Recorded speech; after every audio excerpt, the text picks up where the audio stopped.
Louisville has won the toss and will receive. Chaz Thompson and Victor Anderson back for Louisville.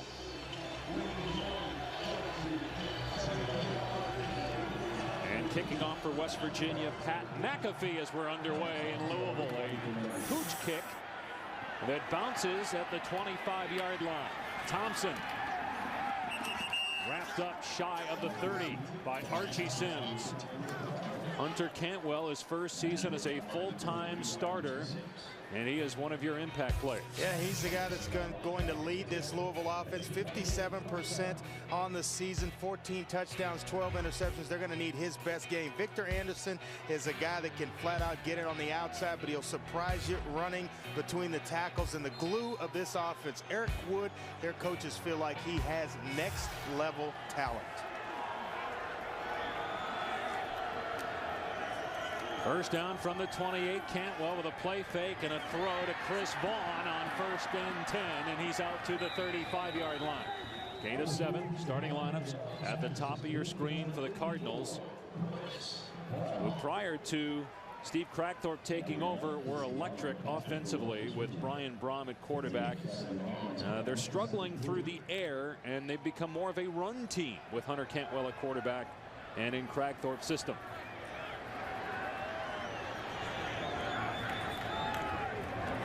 And here's Bolin, big hole on 2nd down, gets the first down to the 43. You know, Dave, talking to Jeff Brom yesterday, the offensive coordinator for Louisville, he said they wanted to keep this West Virginia defense off balance. You saw the pass on 1st down from Hunter Cantwell, and then a nice big run by Bolin to kind of keep things going off in the passing game as well as the running game, keep this West Virginia defense guessing. Let's say good West Virginia defense, 10th in the country in scoring defense, 20th in total defense. Again, a huge hole up the middle. Anderson inside the 20-yard line before he's finally knocked down by Robert Sands.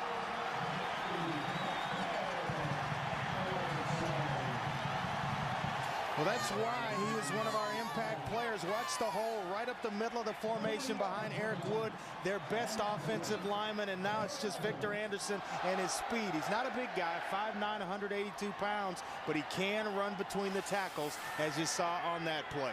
A freshman with a 40-yard run. He's over 1,000 yards now for the season. Cantwell to the air, and his pass batted down at the line, incomplete. Morty Ivy, the inside linebacker for West Virginia, gets his hands on that one. He actually leads that defense with 3 interceptions, 68 tackles, half the sack, and then the 3 picks. He's got a nose for the football. He's a former high school quarterback, so he knows reading the eyes of the quarterback is important at that position.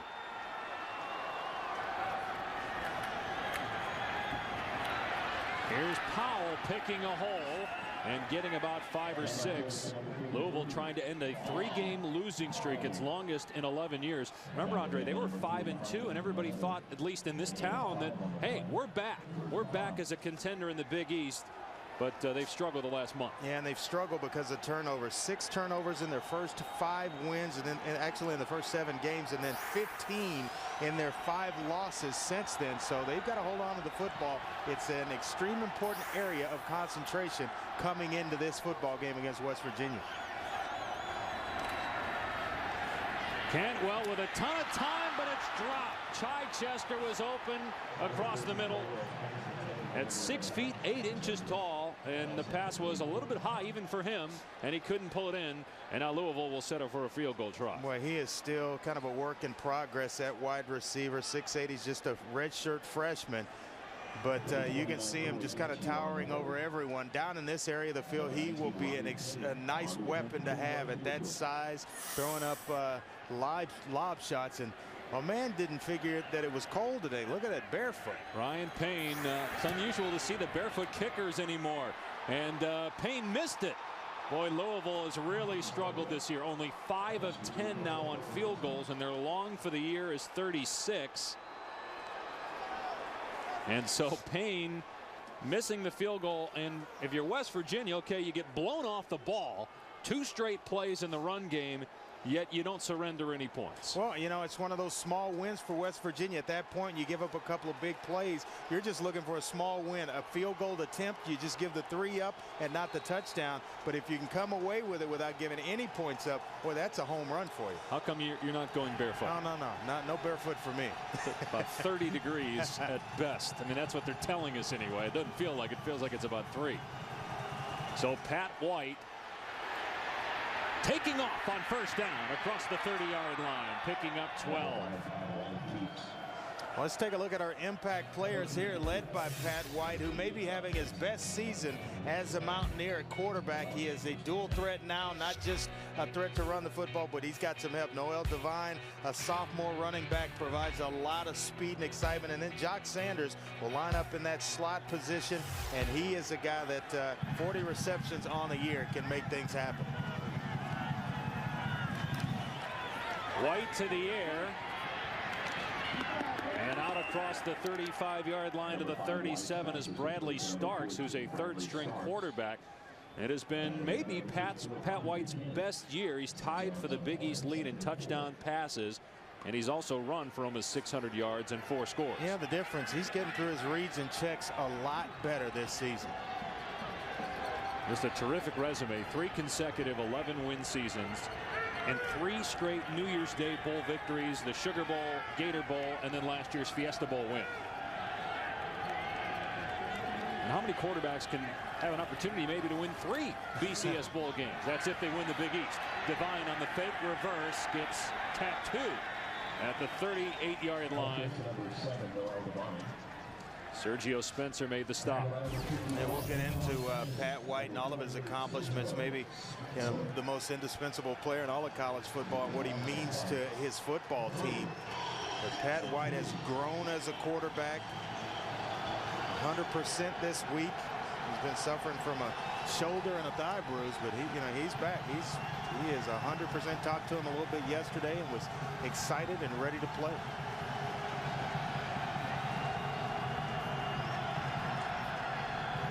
Big third down and 3 for White.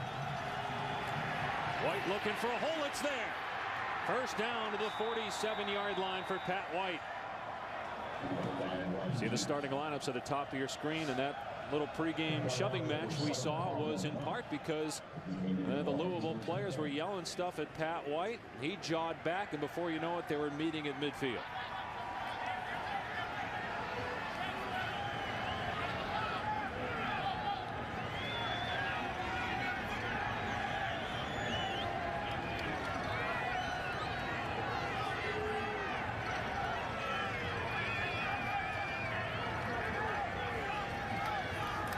Here's Jock Sanders, and he trips and falls after maybe a gain of 1.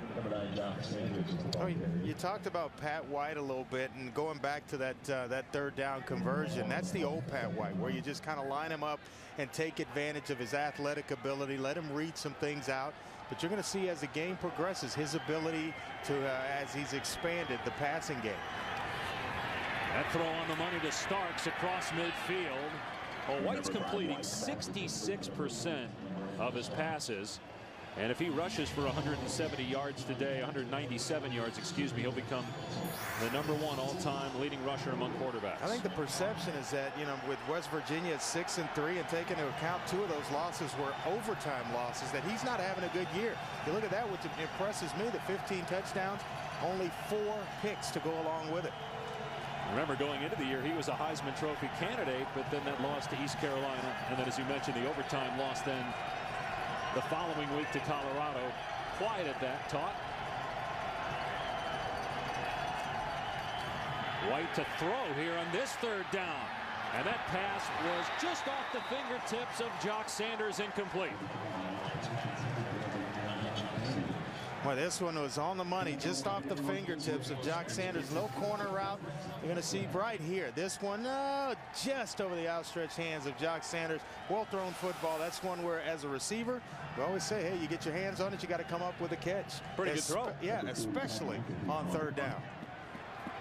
So Pat McAfee, a semifinalist for the Ray Guy Award. He handles all the kicking duties. He's not barefoot today. Smart guy. Doug Beaumont back to receive the punt. And Beaumont will let this one go into the end zone. So each team with a possession offensively, no points scored. This is a great day for coffee and or hot chocolate. Well, as the sun sets on another college football season, it rises here on a cold Saturday in Louisville, Kentucky, as the Cardinals look to get to 6 wins while West Virginia hopes to keep its hopes alive of another Big East championship. And it is a little chilly today here in Louisville.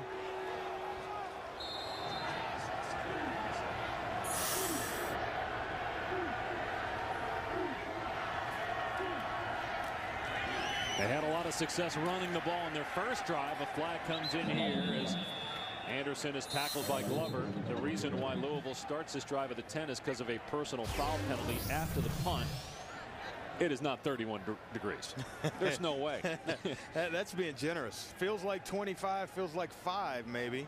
There's a little more wind than calm as being reported. 11 on the offense.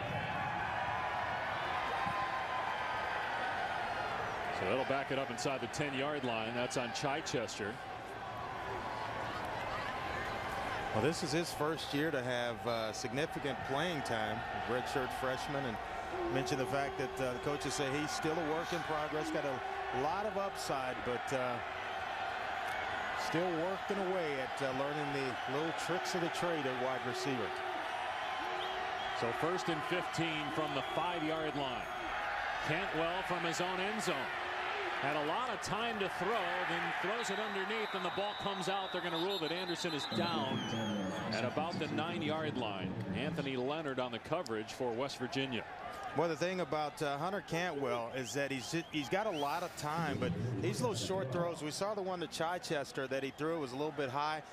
A little bit too much mustard on that one, as a coach would say. You got to throw one that a receiver can handle and easily handle it, and as well get back into your stride so that you can a nice little run after the catch. Take a little bit off the football.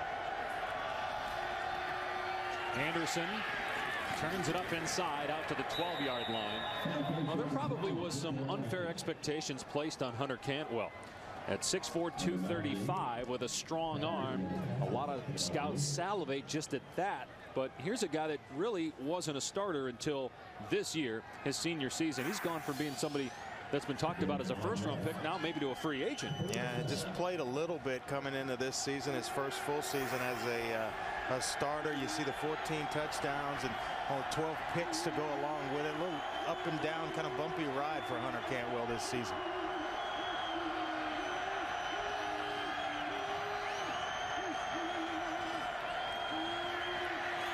Cantwell on 3rd and 7 overthrows Chris Vaughn, incomplete.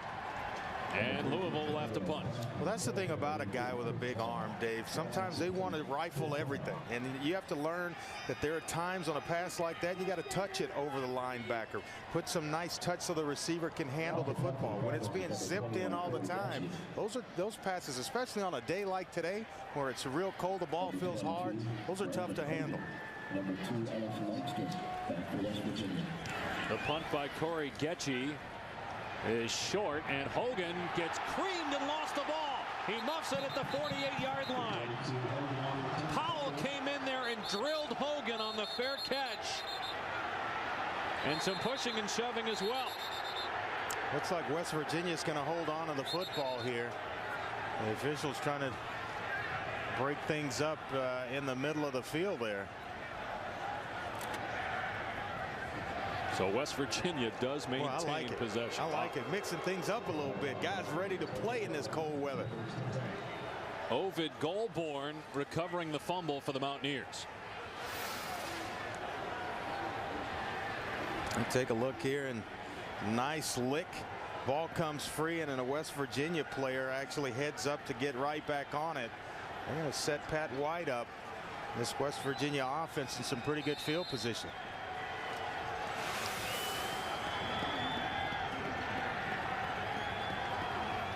West Virginia had won 5 straight until a loss 2 weeks ago to Cincinnati in overtime. That's why the Bearcats have the tiebreaker. That pass thrown too hard, but again Sanders had his hands on it. Incomplete. Take a look at our Sonic rivalry recap. This has been maybe the best rivalry in the Big East the last 3 seasons. And last year Pat White won it on a 50-yard touchdown run with under 2 minutes to go. You see there, since 1990, West Virginia leads the series 3-2, and no game's been decided by more than 10 points. So it's been nip and tuck for these 2 football teams. Jarrett Brown is in the game at quarterback, and Pat White is lined up in the slot. Call this the Big Brown package. And Brown powers his way to the 45-yard line. Then Louisville strings it out. Daniel Covington on the initial hit for the Cards. Big Brown package. When they put him in, they'll line him up at quarterback. They'll line him up in his slot. They like him in at quarterback in the shotgun in short yardage situations. At 6'4", 220 pounds, who wouldn't? When you get that big guy running downhill. Played for Bob Huggins last year on the basketball team as well. 3rd down and 5. Pat White back in at quarterback. I think Huggins is going to do a heck of a job there at West Virginia, the basketball program. Problem is they're in the best league in the country by far, the Big East. Louisville's basketball team ranked 3rd. And no Joe Alexander for the Mountaineers. Led them a great run in the tournament last year. That was a bad throw by White in the dirt, well short of Sanders on 3rd and 5. Boy, tough throw for Pat White. Rolling right as a lefty. Really got to square the shoulders up to make that throw to Jock Sanders. That's, you know, it's equally as tough if you're a righty going left. You got to square up a lot, turn those shoulders and whip the hips around in order to throw an accurate pass. He's not calling you, is he, for some advice on how to throw? I gave him a little advice yesterday during walkthrough, so he'll be all right. Jeff Mullen, the offensive coordinator. Really fun kid to be around, Pat White. Just having fun playing quarterback at the collegiate level.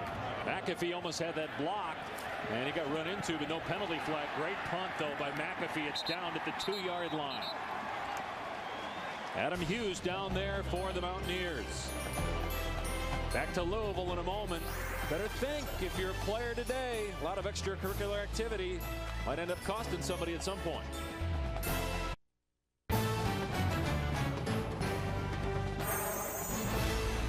ESPN's College Football is presented by Cars.com, where confidence comes standard, and in part by Samsung Mobile, proud sponsor of ESPN Rivalry Week. Welcome back to Louisville, home of Churchill Downs, which hosts the Kentucky Derby. And back to you, Dave, or is it Wilbur? Thanks, Ed. You have a future. Oh, man. And Churchill. Go ahead. Churchill Downs close to the stadium here. You can turn around and see it if you're sitting in those seats. Louisville for the 2nd straight possession starting inside the 5-yard line. And a big hole up the middle, but it closed quickly as Powell pinballs forward to about the 10. Gain of about 7. Anthony Leonard made the stop. Well, you've seen 3 running backs for Louisville. Victor Anderson and Powell and Bolin as well. More the physical back, Bolin, but Powell's a nice mixture of the 2. And you've got Victor Anderson, kind of undersized speed back, but can run between the tackles. I like all 3 of them. They give you high dosages of all 3. And they're running right behind their first-team All-Big East center, Eric Wood, one of the best at that position in college football. And they do it again. And it's a first down for Powell. Out to the 25-yard line. Boy, Eric Wood, Dave, is doing one heck of a job in the middle. Watch him right there in the middle at center as he just kind of clears things out for Powell, just washes everything to the left side of the formation, and that's where they're having the success in the running game behind the big fella, number 77, Eric Wood. 47th straight start at center.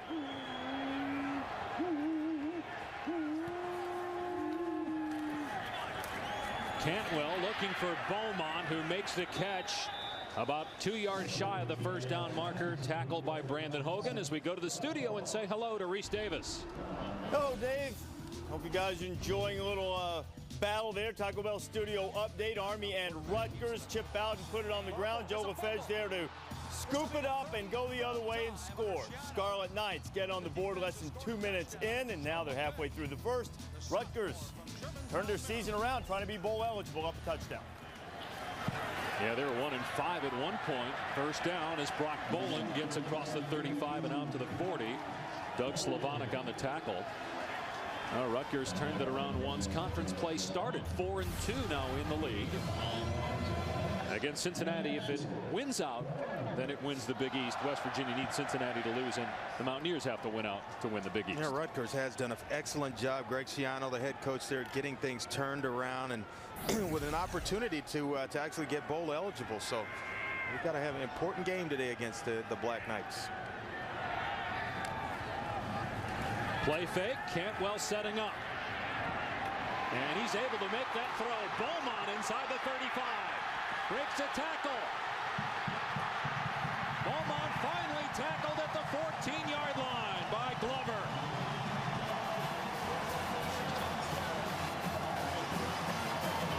Boy, this is a nice throw by Hunter Cantwell. Watch the eyes here, moving coverage. Just sitting tall in the pocket, delivering the football, and right here Beaumont gets outside of his man, and then now it's a run after the catch that does it for Louisville. They've got some receivers that can make plays once they have the football in their hands. Louisville moving, nice drive here. 47-yard pickup. That's why scouts are interested in Cantwell, because he can make that throw across the field outside the numbers. Powell bangs inside the 10 to the 9. Chris Neal made the tackle. Well, today over on ABC at 3:30 Eastern, Penn State trying to secure a Big Ten championship as the Nittany Lions take on Michigan State. College football presented by Best Buy, part of Rivalry Week presented by Samsung Mobile. Joe Paterno saying last night at a pep rally that he plans to be back. Hey, why not? Next year. We'll see if that holds up. But 9, 10, 11 games. Why not come on back? This drive started at the 3-yard line. Powell. Again, they run behind Wood. Powell keeps those feet moving, and he's right at the first down marker. Rancho Allen tripped him up. I like that. Who's the first guy there getting Powell off the turf? Big Eric Wood, and just kind of watch him right in the middle of your screen, just moving bodies. Right here, nice job of positioning the body. It's all about leverage up front for a center and guards as you try to get that pad level under the guy in front of you, and it's tougher when you have a guy sitting right over your nose every play to maneuver and make nice blocks. Eric Wood, one of the best at doing it. Powell gets the first down inside the 1. Anthony Leonard saved the touchdown, but it's 1st and goal. Well, I love it. Until you stop it, I'm going to run it right at you, right downhill, and it couldn't be more in the middle of the field or in the middle of the formation than going right behind that big guy. I'm going to do it until you figure out a way to stop me. And matter of fact, I'm going to keep 3 fresh backs coming at you. And timeout called by Louisville here. And the Cardinals will have first down and goal inside the 1. Been a great rivalry the last 3 years. A lot of chippiness, helmets flying off here in Louisville. This drive started at the Louisville 3. What was that guy brave? Somebody took his shirt. I mean, the players are even huddling around the heater. That's a better idea. 1st and goal for Louisville. It got inside the red zone on its last drive and missed a field goal.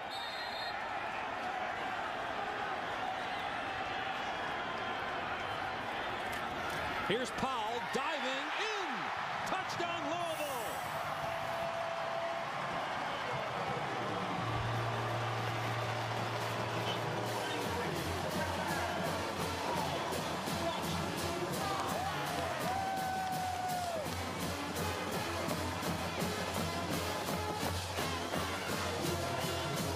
Powell here, what are you going to give him, Dave? I'm going 9.3. Kind of ball comes a little loose. He was able to elude a couple of would-be tacklers on that dive. Tried to go low. They didn't think he had the ups. And the extra point good by Tim Doherty, a new kicker, the 3rd one Louisville's used this year. Go back and take one more look. Just a nice elevation by Powell over the top. Going to put Louisville up here 7-0 here in the first quarter.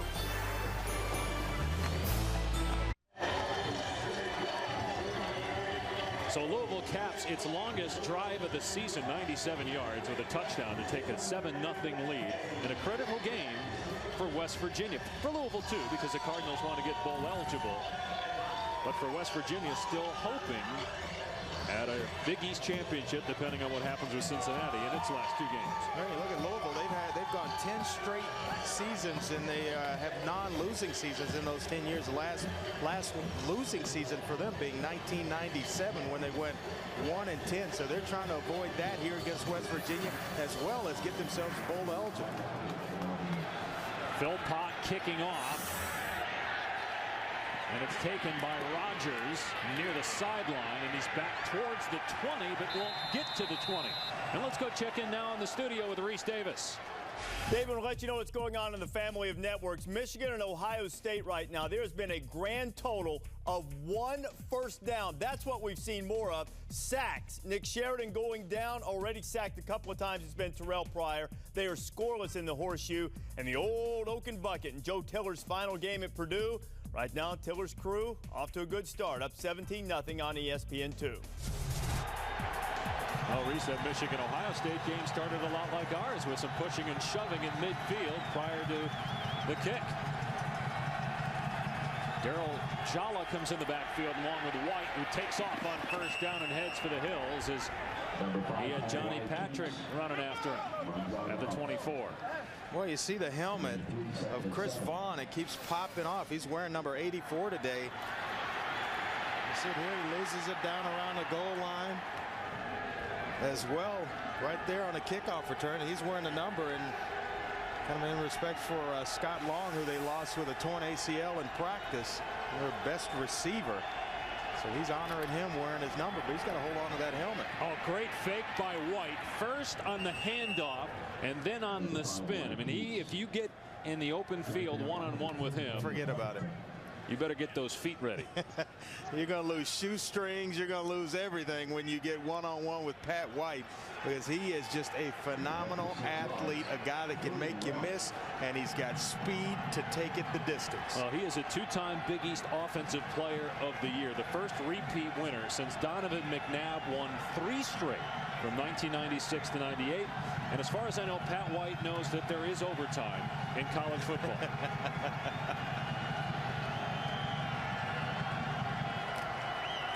Play fake. White on third down gets the first out to the 35-yard line. You know, I'm just kidding, Don. I still love you, but Syracuse alum. But Pat White, you know, I wonder if people around college football know what they have. I mean, this guy has an opportunity, if West Virginia goes to a BCS game, to win 3 BCS bowl games. And he's what, you're right, he's what college football is all about, the student athlete aspect of it. We talked yesterday at length during the walkthrough, and he's set to graduate in December, 6 hours this semester. So he is everything right about college football. Great move by White. There he goes. Right on cue inside the 30. Goodbye. Touchdown, Pat White. His 94th career touchdown. He trails McNabb by only 2 for number 1 in Big East history.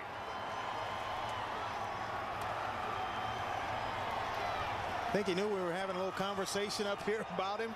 I mean, right on cue to get West Virginia right back in this ball game, and he's such a dangerous weapon, flying under the radar this season, but having maybe his finest season all around, both throwing the football as well as running it for West Virginia. McAfee tacks on the extra point.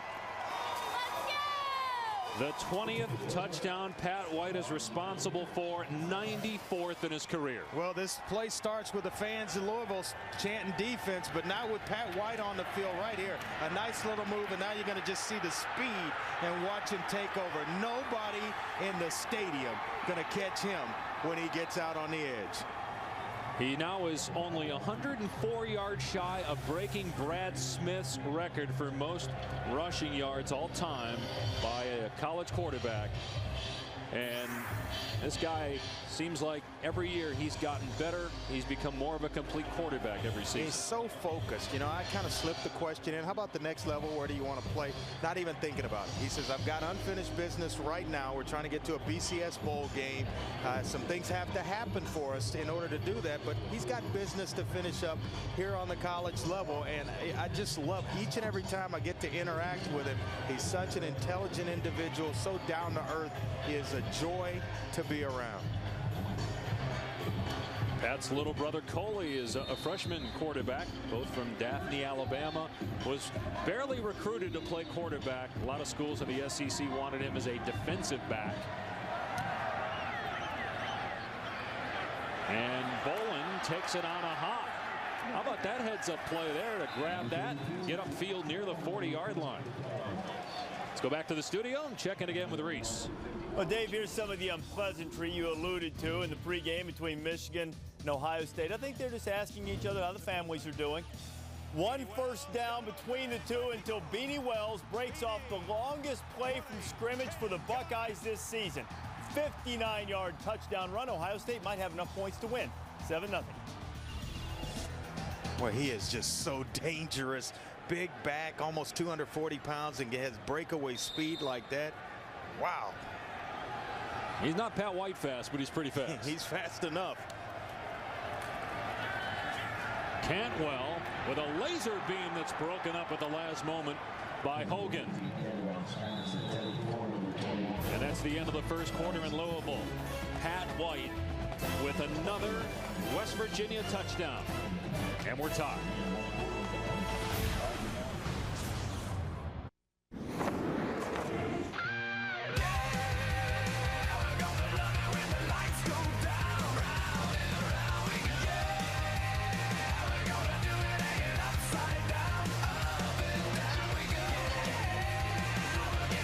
Well, the previous go-rounds between West Virginia and Louisville have been spectacular. A triple overtime game in 2005.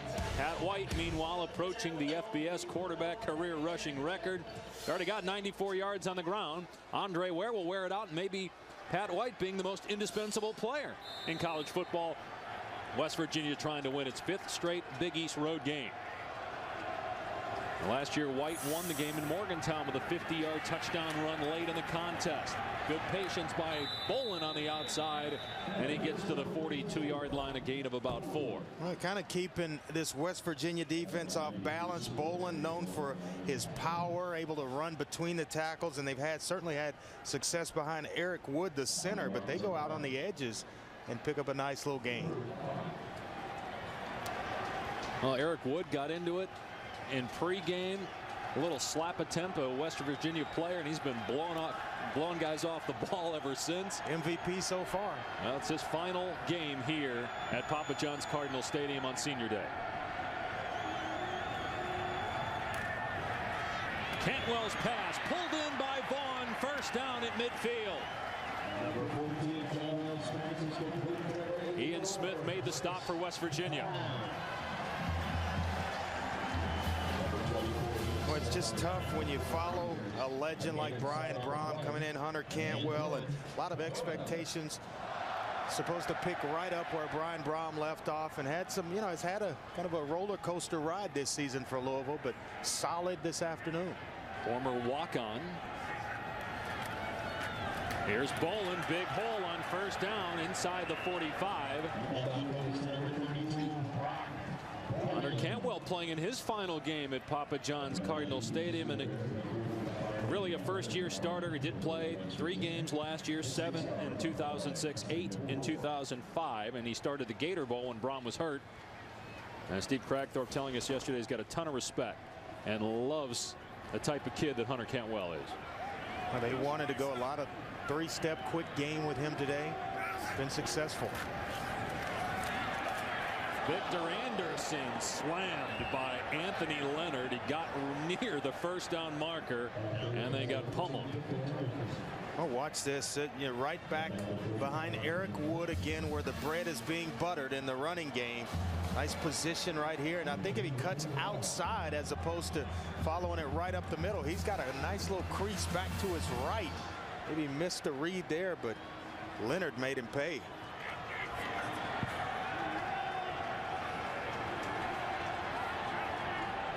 Third down and 1. Bolin is in the game at running back. Cantwell with play action, then he overthrows James Bryant, his intended receiver.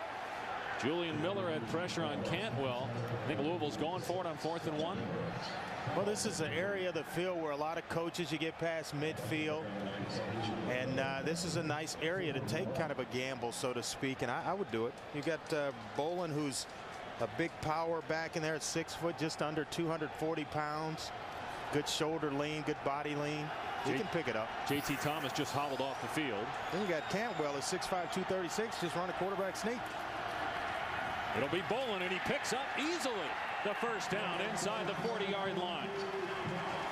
Well, it does wonders for a team's energy, and you keep the momentum on your side. I thought West Virginia and Pat White did an excellent job coming back to match points and not let this thing get out of hand. You're on the road.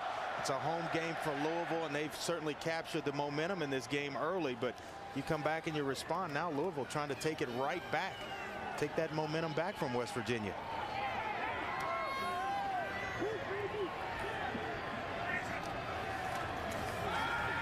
Cantwell again on play action, throws a dart, and Beaumont gets creamed.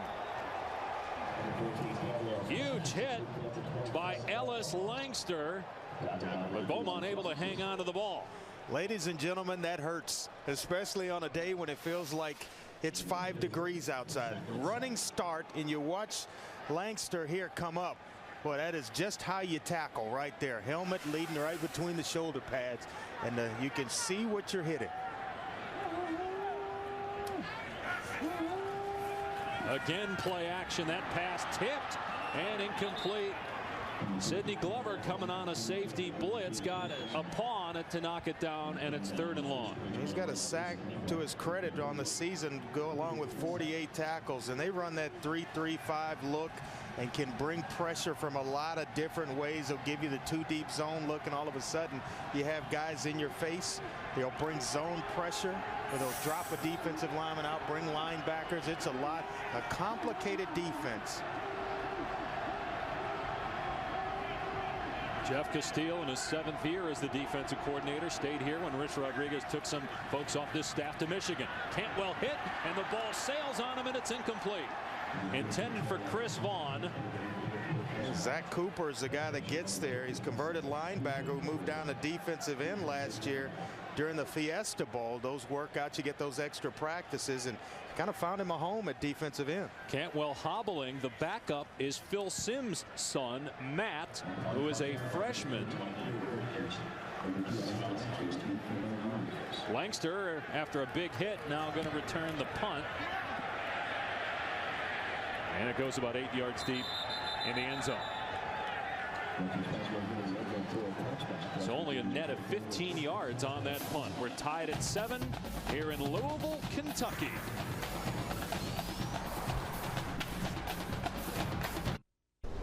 For all you outsiders out there, there's only one way to say Louisville. Now, it's not Louisville, Louisville, Louisville, or Louisville. It's Louisville. How do you say it? Louisville. Louisville. Louisville. And if you don't say it correctly, they will correct like you. It. So 7-7 is the score. Louisville and West Virginia. Pat White with a touchdown run. Meanwhile, Noel Devine with just 1 carry so far in this game for the Mountaineers. He's closing in on 1,000 yards for the season. Pat White closing in on the quarterback rushing record for college football. 104 yards away from breaking Brad Smith's mark. And White able to break a tackle and get out to the 25-yard line. What position do you think Pat White will play in the National Football League, if at all? Well, he'll have an opportunity with the fascination of the Wildcat offense to certainly take some snaps and go there. A lot of people have talked about wide receiver, kind of in that slot role. But I think Pat White could do just about anything he wants. Could he be a quarterback in the NFL? Absolutely. Can he be a good quarterback in the NFL? I think so. Now 6'2", 200 pounds. And he's shown accuracy, completing close to 70% of his passes. Of course, he won't be in the shotgun every play like you're in college, as Sanders takes it around the end and gets the first down out to the 35 as we go back to the studio and Reese Davis. David made a crack earlier that Ohio State probably had enough points to beat Michigan, but just to make sure they get some more, Terrell Pryor sends out his heart line in the middle of a Michigan defense that was not there. 53-yard touchdown, and the route is almost certainly on. 14-0 early in the second quarter. It's one of those 6 to 8 shots that Jim Tressel and the offense will just drop back and take. Nice connection there with Terrell Pryor to Brian Hartline. I think he'll be able to play quarterback at the next level as the ball is out and it's ruled incomplete. Ulrich Arnett, the intended receiver. Johnny Patrick on the coverage. Well, it's a rivalry that is one of the best in college football, but Michigan, can't compete with Ohio State this year. Not this season. Rich Rodriguez doesn't have nearly the talent that he needs, nor the guys in the right places yet at Michigan. It's going to take a couple of recruiting classes and a lot of heat on him already this season, as they're having their worst season in the school's history. It may not get any better anytime soon, because you're going to be relying on freshman recruits coming in next season. White taking it to the outside. Remember, Rich Rodriguez recruited Pat White and Steve Slayton, and then, if West Virginia beats Pittsburgh and plays for the BCS National Championship, Rich Rodriguez is probably still at West Virginia, but he started to look and talk with Michigan after they had approached some other candidates. And maybe he wishes he didn't take the job. Although, remember, as you see, June Jones as well struggling this year. Rodriguez struggled his first year at West Virginia. Went 3-8, 1-6 in the Big East. The next year, Rodriguez went 6-1 in the Big East. That's the Big East. The Big Ten's a different animal. And I don't know how patient the fans in Michigan and Ann Arbor are going to be.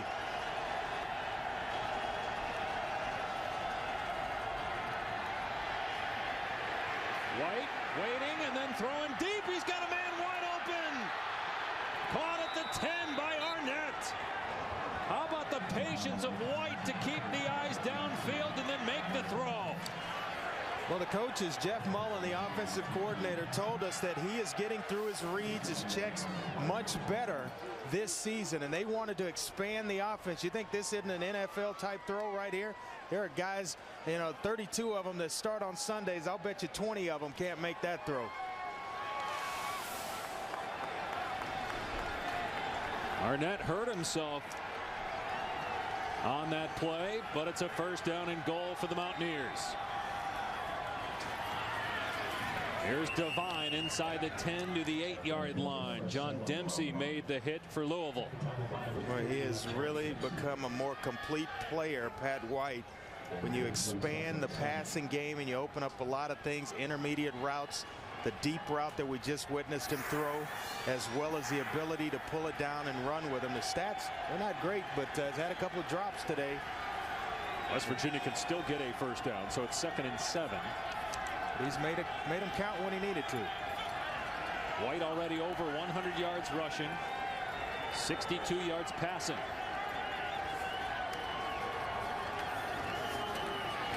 Here's Sanders inside the 5-yard line, and Dempsey comes in there and makes a play on him. 3rd down.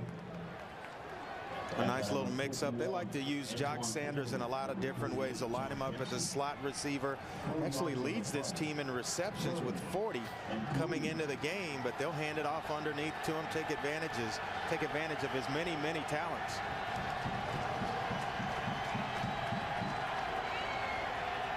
Arnett back in the game, as you see him here on the bottom of your screen. Well, they go empty. And don't be fooled right here. Maybe Pat White runs the quarterback draw. They bring Jala back in the backfield with White, who will block for White, who's not going to get the first down. Great pursuit by Louisville's L.T. Walker. Antoine Kennedy in there, sticking his face mask in the chest of White as well. I like the call here by Coach Stewart. Kick the field goal. You're on the road. You need this football game to stay in Big East contention. Depending on what happens tonight and next week down the road, you want to give yourself a chance here on the road to go up and take the lead in a close ball game. Pat McAfee, one of the best kickers in the country, has only missed once all year. Only a 21-yard field goal try. But he missed it. I mean, that wasn't even close. You know, you just don't realize how hard that football is in weather and conditions like this, and it is tough for a kicker. Right here, nice snap. The hold is down. It's good. Get the laces away, but it's just a pull. Well, he missed a 23-yarder at Colorado, similar because of that angle. That's one way to stay warm for that guy. But McAfee, certainly one of the best kickers in college football. Now that wastes another great drive engineered by Pat White. The first one was on the ground. The next one was through the air. As we wear it out, is he the most indispensable player in college football? I think you certainly could make an argument, and to me, it's when you take a player and you remove him from his football team, just how important is he? Is West Virginia as good a football team? You can do it with Colt McCoy. If you remove him from the Texas Longhorns, they're not nearly the football team that they are with him under center. Yeah, and this is a very subjective thing we're talking about here, because, you know, most valuable isn't always the best player, although Pat White is certainly one of the best players in college football. You know, is Tim Tebow the most valuable player on his team? If you take Tim Tebow away, is Florida still in contention for a national title? I don't think so. I think he means that much to his team, and you can certainly go through a certain number of players around the country and just how much they mean to their teams. Here's a couple of players. Nate Davis, certainly you take him out of Ball State and they aren't nearly ranked high as they are Graham Harrell. You can kind of make the case with Graham Harrell and Michael Crabtree. Yeah. It's 1 and 1A. You know, if you remove one or the other, it's Texas Tech playing Oklahoma with a chance to play for the national championship tonight. Javon Ringer, now granted in some of the bigger games his numbers are down, but his presence makes such a difference. Jacques Rogers, Oregon State, you know, potentially winning the Pac-10, and I agree with you about Tebow. He means so much of that football team as that pass is caught by Beaumont out around the 32-yard line for a first down. But Pat White, I mean, if you look again at the body of work for Pat White in his career, he's going to go down, and we were talking with some of the West Virginia folks, as maybe the best West Virginia quarterback that's played there. Better than Major Harris, and remember what he did in the late 80s at West Virginia. Well, recruited by Rick Trickett, who's now at Florida State, and told Rich Rodriguez, if you get him, you're going to have a chance to win national championships, and they were right on the brink of it last year. Anderson lowers the shoulder out across the 35, gains about 2. Let's check in with Reese. All right, Dave, North Carolina and North Carolina State. The Wolfpack quickly improving, needing to win out to go 6-6. Russell Wilson, George Bryant, and just like that, it's 10-0. Now, this is good news for Georgia Tech. And if I might borrow from the movie Stripes, I can't explain it right now because it would take years and cost thousands of lives. Clemson's also on top of Virginia, 10-0 as they play about halfway through the second quarter. Well, Dabo Swinney, the interim head coach there at Clemson, hoping to get that job. That would certainly help if they could beat Virginia. Very impressed with Dabo Swinney when we were there. Anderson on 2nd and 8, flag down. Out to the 39-yard line, Morty Ivy on the tackle. You know, just to finish the discussion on Pat White, and again, we're not saying that Pat White is a Heisman Trophy candidate. Offside. 97 on the defense. 5-yard penalty. Second down. Offside on Julian Miller. All we're saying is if you take Pat White off of West Virginia, they're not even close to 6-3. Not even close to being the same football team. He means that much. They incorporate a lot of things, a lot of his talents into what they want to do each and every Saturday. And the package is built around Pat White. West Virginia coaches told us the offense feeds off Pat White, and then the defense feeds off the offense because of Pat White. Yeah, it filters all the way through to the entire football team. Here's Powell, and again running room out near midfield, tackled at the 47-yard line by Anthony Leonard. I tell you what, they've done a nice job, Jeff Brom, of running the football, and you found a nice soft area in the middle. A lot of teams feel like if it's a 3-4 front, you should be able to run the football against it because you have one less big guy out of the formation and you're filling it with a linebacker. Certainly when you go the 3-3 look, you're thinking you really should be able to take advantage, especially with a big back like Bolin and Powell coming in there just beating away in the middle. Cantwell on play action, looking downfield, airing it out. and it's intercepted by Langster. Second INT for Langster this season.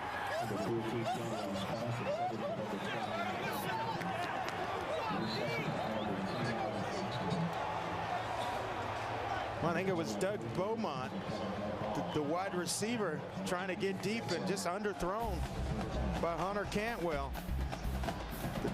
First turnover of this ball game for West Virginia, and they're going to have decent field position.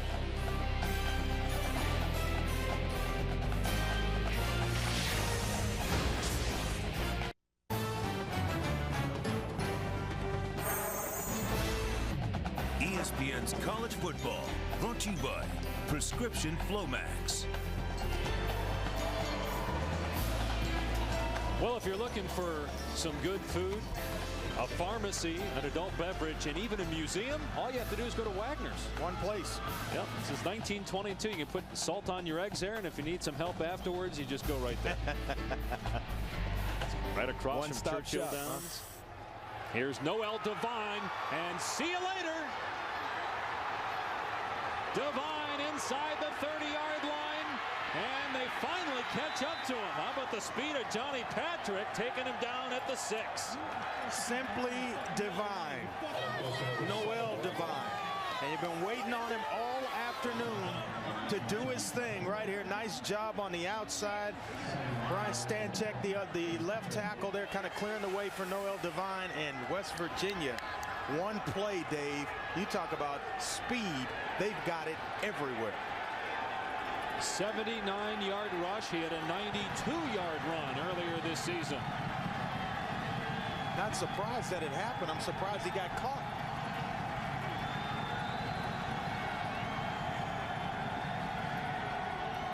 Speaking of one-stop shopping, just hand the ball off to Devine and let him go as a penalty flag flies in delay here on West Virginia. End game. The offense. 5-yard penalty. First down. I can't believe he got caught either. Johnny Patrick had a nice angle, and just you talk about the effort in which to catch Noel Devine, not giving up on the play. You got to credit that young man, because Noel Devine, you see him and you just think, I can't go get him. But Johnny Patrick had the presence in mind to stay with the play and track him down. Look at the numbers for Devine and White so far. Amazing. Combining for 247 out of the 271 yards. Here's White. Gets stuck at the 7-yard line by Sergio Spencer. And again, a little pushing and shoving afterwards, but mixing it up a little bit. That's okay. It's all right. But you look at the yards, the combined yards from Pat White and Noel Devine. It kind of reminds you of so many Saturdays when you watched Steve Slayton do his thing with Pat White. And he had a big run last week in a ball game, 71-yard touchdown run for Steve Slayton.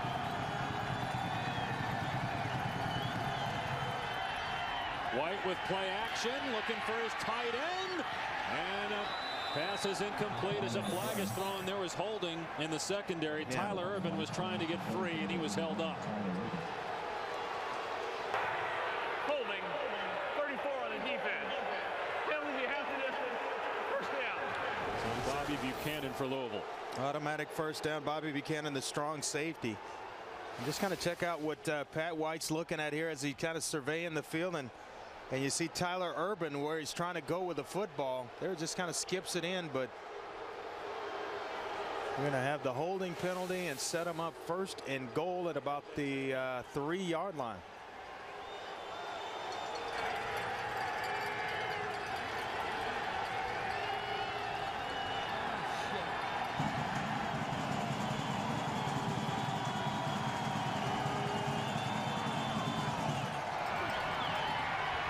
Devine gets to about the 1-yard line. Antoine Kennedy on the tackle. So second and goal coming up. Tonight, Graham Harrell and the Texas Tech Red Raiders needing a win to keep their hopes alive for a spot of the BCS title game. Take on the Oklahoma Sooners. Saturday Night Football presented by Southwest Airlines. Part of Rivalry Week presented by Samsung Mobile on ABC at 8 Eastern. Just about everybody picking the Sooners to win that game. I as well. In Norman, they don't lose there. Here's White, makes the move and is going to come up short of the goal line, tackled by John Dempsey. What has to happen for Texas Tech to win that game? Well, I think they got to get off to a good start. If they can go down, jump out 14-7, 14-0, and then have Oklahoma have to play from behind, that's a tough place. So force a couple of punts on the part of Oklahoma early in the ballgame. I think all the success is going to have to come early in that game for Texas Tech. They get behind at Oklahoma, look out. Timeout called here by West Virginia. That will leave the Mountaineers with 2.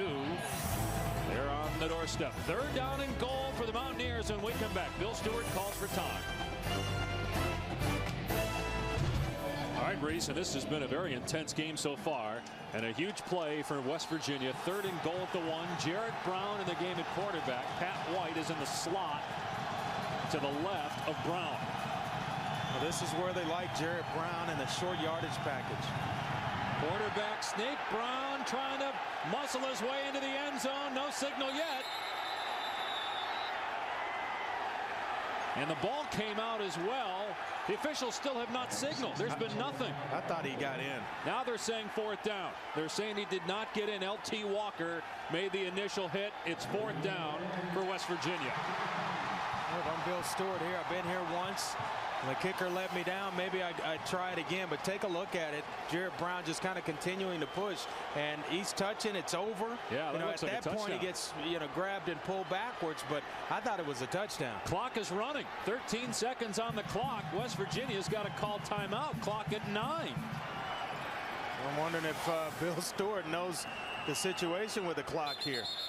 He stops it with 5 seconds left. I think the official stopped it to review it. Now remember, he can challenge it and call timeout. Will be reviewed. Now, it makes you wonder, were they going to let the clock run down to a second and then call timeout? Well, once they take a look at this, it's going to be ruled a touchdown, because I thought Jarrett Brown got himself in. Take a look at it right in the middle of the screen. You see the second effort right there. He's at least touching the goal line, and then he gets grabbed and pulled backwards by John Dempsey, the outside linebacker. But it's clear he's into the end zone. Right there, he's in. Problem is, it's hard to say that conclusively he's in. Well, the ball's in his left hand. I mean, even when he's getting spun around, the ball is touching the goal line. It's 6 points. Yeah, there it looks like he's in. You can't see the ball, though. Right there, the ball's somewhere in it. You can't see it, but the other angle in which they have his body, the ball's in his left hand. Once they make the determination that that's the hand that he indeed had the football in, it'll be a touchdown.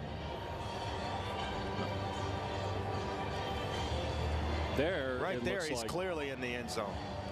Clearly in.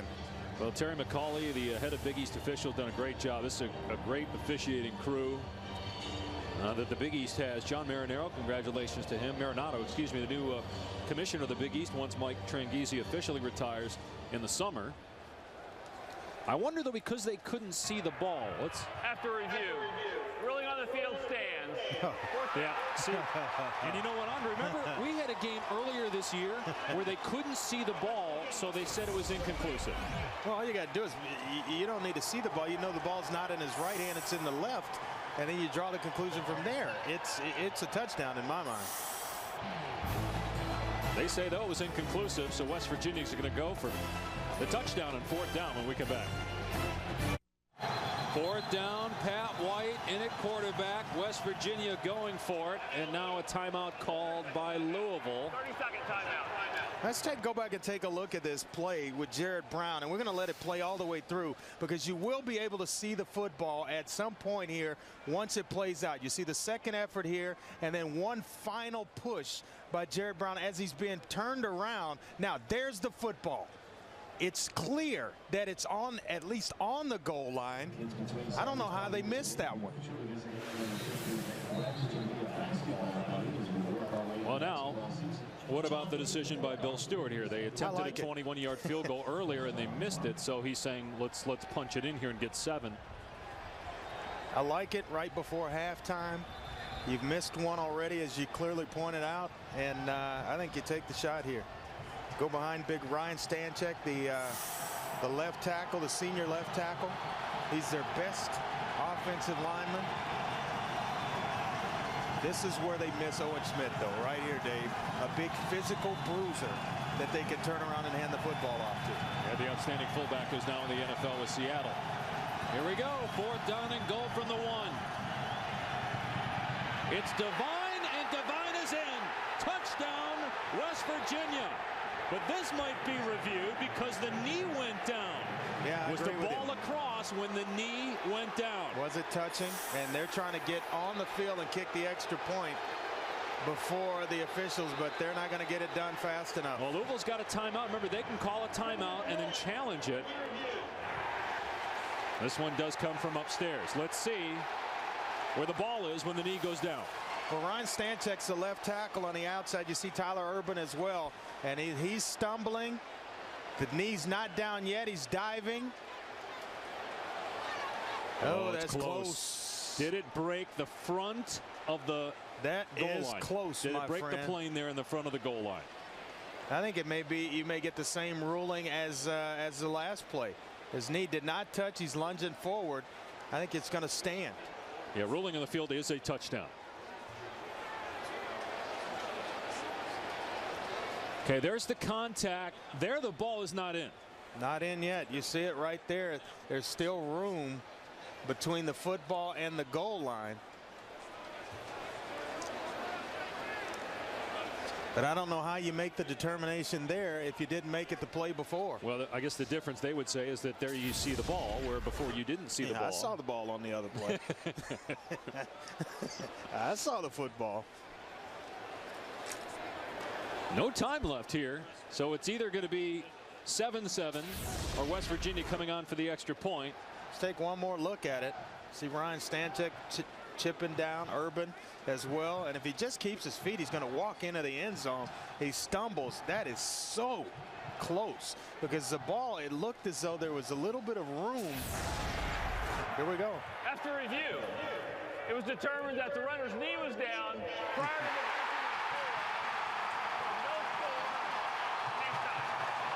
John Dempsey makes a great play to trip up Noel Devine, and the officials got that one right. Well, this is the one they're talking about right there. You see the room. There's the football. It's just short of the goal line. And that's the angle that the replay officials took a look at and determined. So an interesting first half in this great rivalry between West Virginia and Louisville, tied at 7 at the half as we go to Reese, Mark, and Lou and the Best Buy halftime report.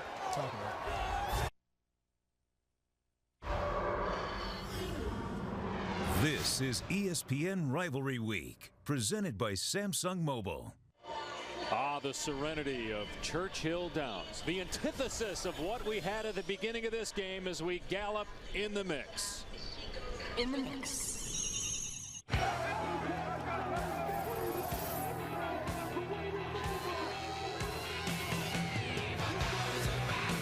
Powell diving, is touchdown Louisville.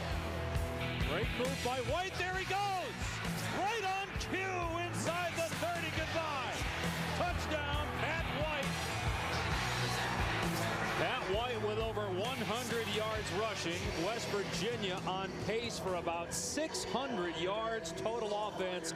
Yet we're tied at 7 because of missed opportunities, really by both teams, but especially West Virginia. Twice inside the 5, 0 points. Well, Louisville taking control in the short yardage and controlling the line of scrimmage. A couple of missed opportunities. You see here the missed field goal that would have put them up as well. Hunter Cantrell had a guy wide open down the field. Paisley underthrows it. It's an interception. West Virginia comes back. They miss a field goal that would have put them ahead. Noel Devine, you think he's gone, but a nice job by Patrick in tracking him down and then holding on a short yardage situation, and that has us right where we are right now at tied in this ball game, 7 apiece. Yeah, the Jared Brown run looked like he got in, but they ruled that he did not. And then Devine, they initially ruled it a touchdown, but then they reviewed it and said that he was down on the final play of the first half. West Virginia will start the second half with the football. With two teams and a hard-fought first half. on the part of both. Short kickoff. And it's taken by Rogers, and he gets to the outside and then wrapped up, thrown down at the 39-yard line by Daniel Covington. Let's take a look at our first half stats, brought to you by Samsung Mobile. We mentioned that West Virginia on pace for almost 600 yards total offense. White and Devine doing most of the damage. 253 total yards between the two of those guys, and both had long runs in the first half. But I got to credit Louisville's defense for kind of hanging in there, bend but don't break. A couple of scoring opportunities for West Virginia, and they were turned away, which kept Louisville tied in this game at 7 apiece. Again, if West Virginia wins out and Cincinnati loses either tonight against Pitt or against Syracuse, then West Virginia would win the Big East. But they have to win out and get some help. White near the first down marker at the 48. He comes into this half just over 100 yards shy of setting the all-time NCAA record for rushing yards by a quarterback. Just kind of picking up where he left off in the first half. A nice 9-yard gallop there for Pat White. Good Gallup reference off the Churchill down shot there. Here's Devine to the outside. First down and more for Noel Devine. All the way to the 27-yard line before Kennedy makes the stop. Well, we always talk about putting on the brakes, but I'm going to show you what it really means. Kind of a cliche, but watch Noel Devine right here. Watch him put the brakes on right here. Stick that right leg in the ground and then cut it right back up and inside. Hey, and you know, you do all that, you really don't lose that much speed doing it. It's called athletic ability. 5'8", 173-pound Noel Devine gets a couple there. Tackled by Adrian Grady. Well, he came in averaging just under 6.5 yards a carry, Noel Devine, and that's going to increase by days in. And if he keeps up this pace, look at that, 16 yards a carry. Of course, he got most of that on 1 yard, that 112-yard total, or on that one play, I should say, in the first half. Flag down. White overthrows his intended receiver Bradley Starks, who's listed as a third-string quarterback. We've seen all their quarterbacks in the game at one time. Starks, White, and Jared Brown. Illegal formation on the offense. Not a minute on the line of scrimmage. 5-yard penalty. Second down. And you talked about Pat White's brother, a quarterback on this West Virginia team. Didn't make the traveling team. And Pat was kind of joking about it yesterday. He's a lefty. You look at Pat White, he's a lefty, as well as Bradley Starks. He's a lefty. So he ain't going out recruiting all left-handed quarterbacks. Jared Brown is a right-handed quarterback, though. He is, and a big one. Big fellow. So after the penalty, second down and 13. They go empty. And the quarterback draw by White. And he breaks a tackle from Johnny Patrick and then gets drilled out of bounds at the 20-yard line. I was going to say he stepped out right about the 28. They're going to say right about the 28-yard line. And there's an injured Louisville player. It's Bobby Buchanan. There is some pad popping going on down in the field on that last play.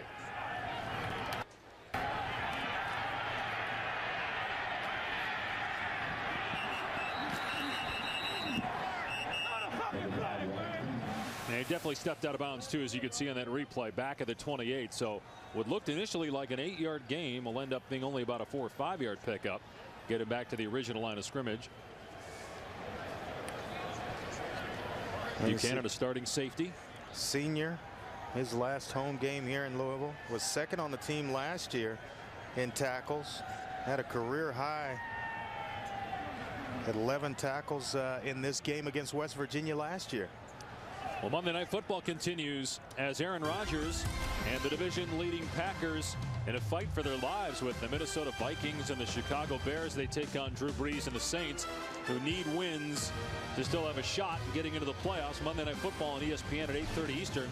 That is a crucial game for both teams in the NFC. Well, I thought when they picked up Jeremy Shockey, got Colston healthy again, that they would make a run, and it's been tough going for the New Orleans Saints. And both those offenses are pretty potent, as are these in this game.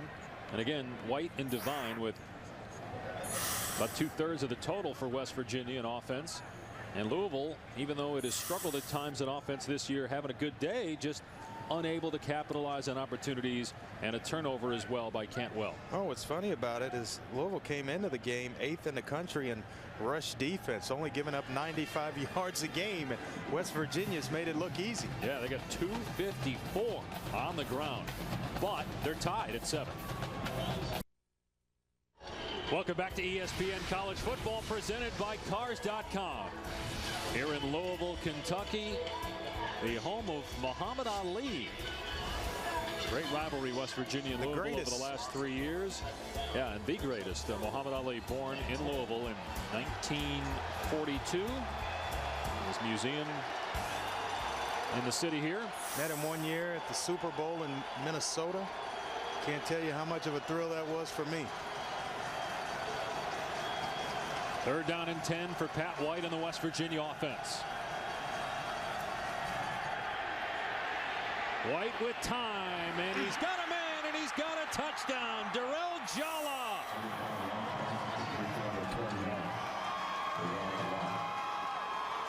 Boy, let me tell you about operating at the quarterback position, and when you feel pressure, you step up in the pocket and not out. And Pat White throws an absolute strike for a touchdown. 21st touchdown that Pat White is responsible for. He is now 1 shy of tying Donovan McNabb for the most touchdowns in Big East history. That's pretty good company. Well, watch him step into this throw. You're going to get pressure on the outside. He steps up in the pocket and there, just knifes it right in. See the eyes here. Watch the eyes of Pat White as he's operating, steps up to avoid the pressure. That is right on the money to Jalla. And the Big East leader in touchdown passes. That's right. Not just touchdowns on the ground for the quarterback, but touchdown passes. Pat White with his 16th of the season. Only 4 interceptions all year by White, who could be the first 3-time Big East Offensive Player of the Year winner since McNabb in the mid to late 90s. Well, the stats don't look, overly impressive. 4 of 8, 90 yards, and then you have the touchdown pass, but he's had a couple of drops in there as well. So you mix in at least 2 drops, and then all of a sudden they get pretty good. Yeah. Won 3 straight New Year's Day Bowls, 11 wins each of his first 3 years as the quarterback at West Virginia. And if they win the remaining regular season games and the bowl game, they get a shot to get to 10. And a pooch kick. And the fair catch signal, but it's muffed. But a knee taken by Thompson of the 25. That's where Louisville will start. Let's check in now with Reese. Dave, every week we honor the AT&T ESPN All-America Player of the Week. For last week, it was Percy Harvin of Florida. Average almost 21 yards per carry. That's pretty good in the 56-6 win over South Carolina. You can access the nominees and vote. Just text vote to 51234 on your AT&T wireless phone. You can also win a trip to the national championship game. All right, thanks, Reese. And Hunter Cantwell. Yep, he's going to have to lead his team back because you don't want to give up the momentum to Pat White and that explosive offense. Let them get themselves going, and you're not matching points. Here's Victor Anderson, outstanding freshman running back. It's stacked up at the 27-yard line. Excuse me, Powell on the carry. Quentin Andrews made the tackle for the Mountaineers. They have rotated Powell, Bolin, and Anderson in there all game long. Pat White, is he secure on your indispensable list? It's hard to say whether he's number 1, but he's certainly in the top 2 or 3. Yeah. Again, you take Pat White away from West Virginia, then they're nowhere. But is he more indispensable than Tim Tebow, Graham Harrell, and Crabtree, or Nate Davis at Ball State? I don't know. Cantwell's got the arm to make that throw. He completes it to Beaumont. And he'll come up a couple of yards shy of the first down. Brandon Hogan on the tackle. I like the job that Doug Beaumont has done in this game. Comes back to the football there, which secures the catch for Louisville and a play, because otherwise, I don't think the ball gets there if he's waiting on it. That's a good sign of a good receiver. Here's the thing about Pat White. We kind of touched on it statistically. Again, the passing ability. Yeah. Not a lot of people talk about in college football. Today he's averaging 22.5 yards per completion, 9.9 yards rushing. Cantwell finds Vaughn, who breaks a tackle. He's got the first down for Louisville. Out around the 47, and then he lost the ball. Looked like forward progress was stopped, but the whistle didn't blow. Sands and Langster jump on the ball. West Virginia's got it. Well, you can't fault the effort of Chris Vaughn, but you got to hold on to the football when you get in a crowded area. All of a sudden, bodies start showing up. Somebody's going to try to reach in and come away with the football, and that's exactly what happened. They punch it out, and West Virginia is going to be set up in great field position. Julian Miller recovered the fumble for West Virginia. Sands and Langster punched it free. Well, you watch here, just a nice little hitch. Ball thrown on time. Now, you start to get in that crowded area. Both hands have to go on the football. And they do a pretty good job. Ellis Langster's the guy, I think, that knocks it out of there, gets it loose. Looks like they got it right, too, Andre. Yeah, they did. Looked like the ball came out before forward progress was stopped. Well, second turnover by Louisville. The first one didn't cost them. We'll see what happens here. White looking deep. Going for Starks. Overthrown. There was contact inside the 5 with Carl Dell Dunning, who is covering Starks, but no flag. Boy, and it's just the old turnover bug that just keeps itself in Louisville's huddle. 9 turnovers in the last 2 games for Louisville. Well, you look at the turnover issue this year for Louisville. In their 5 losses, 17 giveaways, only 6 in their 5 wins. This is a team that was 5-2, beat South Florida, and has since lost 3 in a row, and now in danger of missing a bowl for the 2nd straight year. White gets a block inside the 20-yard line. White. And he ties Donovan McNabb for the most touchdowns accounted for in Big East history. I don't know if he can run with Usain Bolt, but he certainly pulled up a little bit and just saved some for later in the game.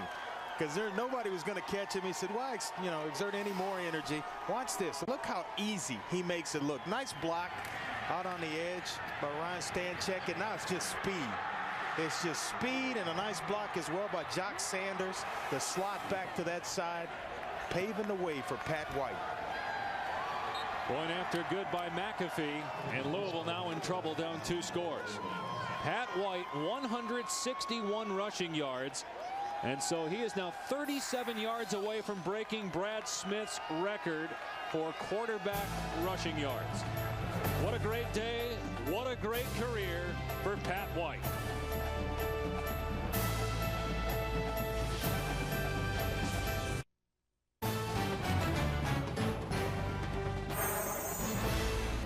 ESPN's College Football, brought to you by Samsung Mobile, proud sponsor of ESPN Rivalry Week, and Saturn, the company that's rethinking everything. Rethink Saturn. Well, Turner Mayton in the 8th grade from Louisville is cooking something special, and he's going to tell us all about it. What's he doing there? He's putting that in a bag? Oh, a little egg, some rice. What he's got going on there. Well, Pat White might have the Offensive Player of the Year award in the bag after today, which would be his 3rd straight, by the way, if he won it. McNabb the last to do it. He has tied McNabb for most touchdowns responsible for in Big East history. Right. He's got 2 rushing touchdowns and a passing score today. One thing about the good ones, they make it look easy. When he turned the corner, whew. Short kickoff taken at the 17-yard line by Anderson. Runs the length of the field, or rather the width of it, outside the 30-yard line to the 32. All right, let's go back to Turner Mayton for the recipe on whatever that was. Today we're going to make the breakfast of champions. This is omelets in a bag. What you do is you make 2 eggs, crack them, put them in the bag. What we're going to do is take 2 spoonfuls of each, shake it around, make sure it gets all mixed up, make sure all the air comes out of it. Just drop your bag in. It stays in for 15 minutes. And there you have it, Andre's omelet. How about that? It's pretty good. That's really good. Andre's omelet right there. I don't know that I've ever had an about a omelet in the bag. youngster. Play fake, Cantwell. Pass was tipped at the line. That's a 3rd ball that's been hit today by West Virginia. Sidney Glover on the blitz. Sidney Glover gets pressure in the face, and as a quarterback, if you keep pressure coming. Now you got to react to it. I'd rather not have it coming from the blind side because you don't really adjust. You just stand in there and throw the football. You can get pressure on a quarterback right in his feet. That's frustrating.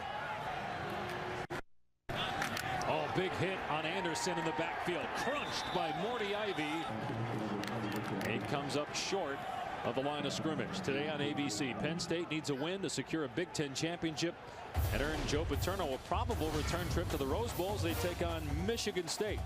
College football presented by Best Buy, part of Rivalry Week, presented by Samsung Mobile on ABC today at 3:30 Eastern. A little snow going on at Penn State.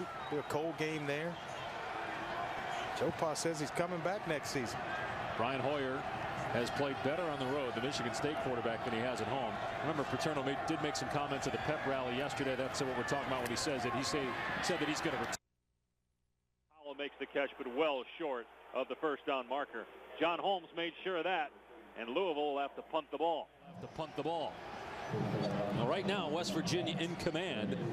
Just think if they would have had that touchdown at the end of the half, it'd be a 3-score lead. But Pat White, 2 touchdowns here in the half, make it 21-7. Coming up, we'll preview Texas Tech and Oklahoma. It's on ABC at 8 Eastern tonight. That's ahead. And then later, Louisville trying to come back to beat West Virginia for the second time in 3 years. And they just ran into the punter. Getchy still down as Louisville taps it at the 30-yard line. If it's running into the kicker, it would not be a first down.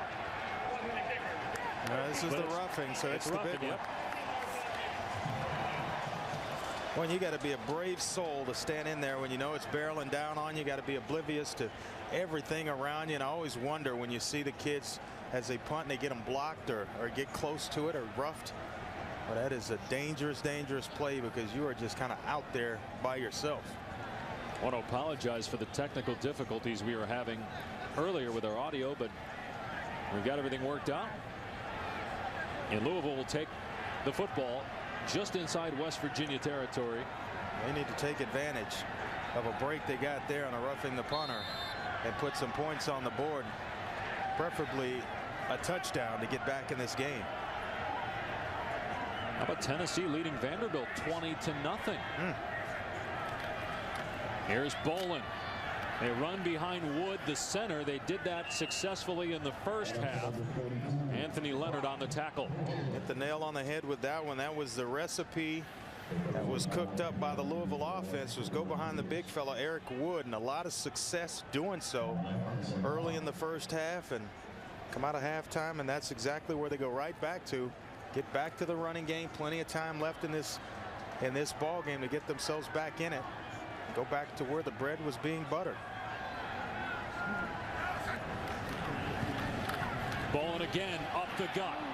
And he stumbles but appears to have the first down as we go to the studio in Reese. All right, Dave, Michigan had punted Ohio State inside its own 10, so they gave it to Beanie Wells, and he got 42, and then boom goes to Dan Herron. 49 more. That's your basic two-play, 91-yard drive, all on the ground.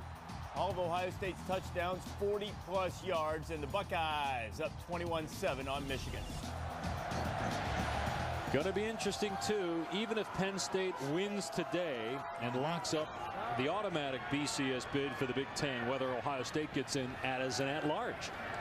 Cantwell finds Vaughn, who gets leveled by the safety Sidney Glover.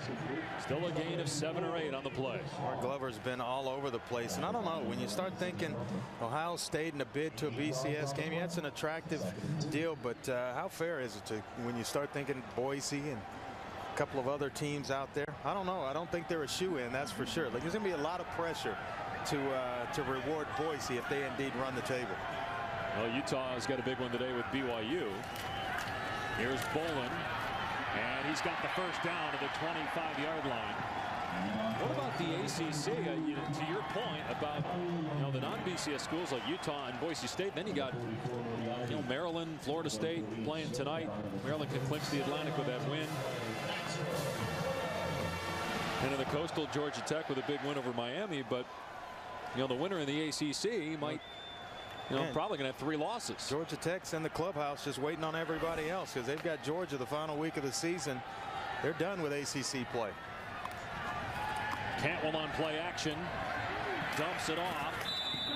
Tight end Johnny Burns near the 20. I don't know though, Andre. I would have to think that even if Utah and Boise State both run the table, that it's probably unlikely that two non-BCS schools would go to BCS. Well, the rules state that there's only one, but having been there and done that with Boise State, they make a nice case for themselves in terms of should they be there, should they get the opportunity or not. And remember, a couple of years ago, they gave us one of the best college football games in history as they took down the mighty Oklahoma Sooners. Cantwell with a ton of time, and now he throws it away. Almost threw an interception. That was pretty close to the sideline. Brandon Hogan tried to dive for it. I bet a lot of people in BCS conferences are rooting today for BYU to beat Utah. I'll bet you they are as well. And maybe even rooting for Nevada to beat Boise State. That would kind of fix everything.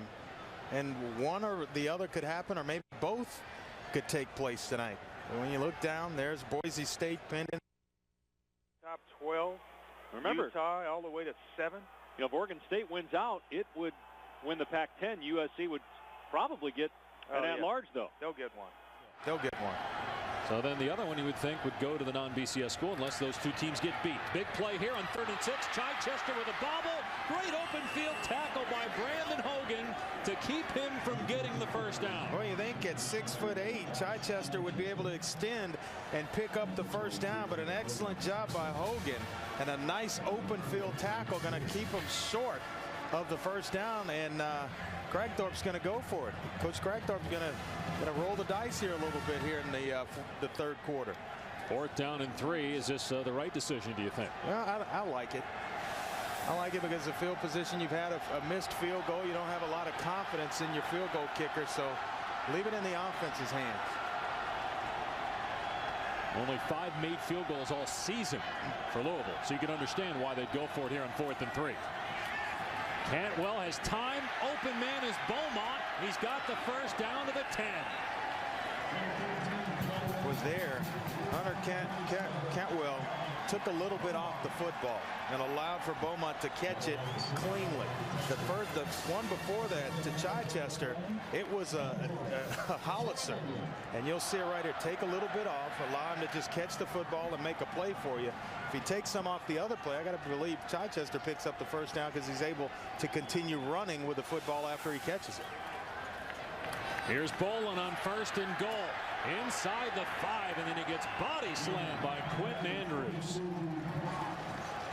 But again, Louisville able to run the football. Yeah, he has that big arm, Cantwell, and he uses it at every chance he gets. And sometimes it hinders him to have a big, powerful arm like that because the short crossing routes, all you want to do is just get into a guy's hands and allow him to make a play after. When you zip it in there, now he's got a double clutch, and it allows for a guy like Hogan to make a play on Chichester. 13th play of the drive. Bolin powers in. Touchdown, Louisville.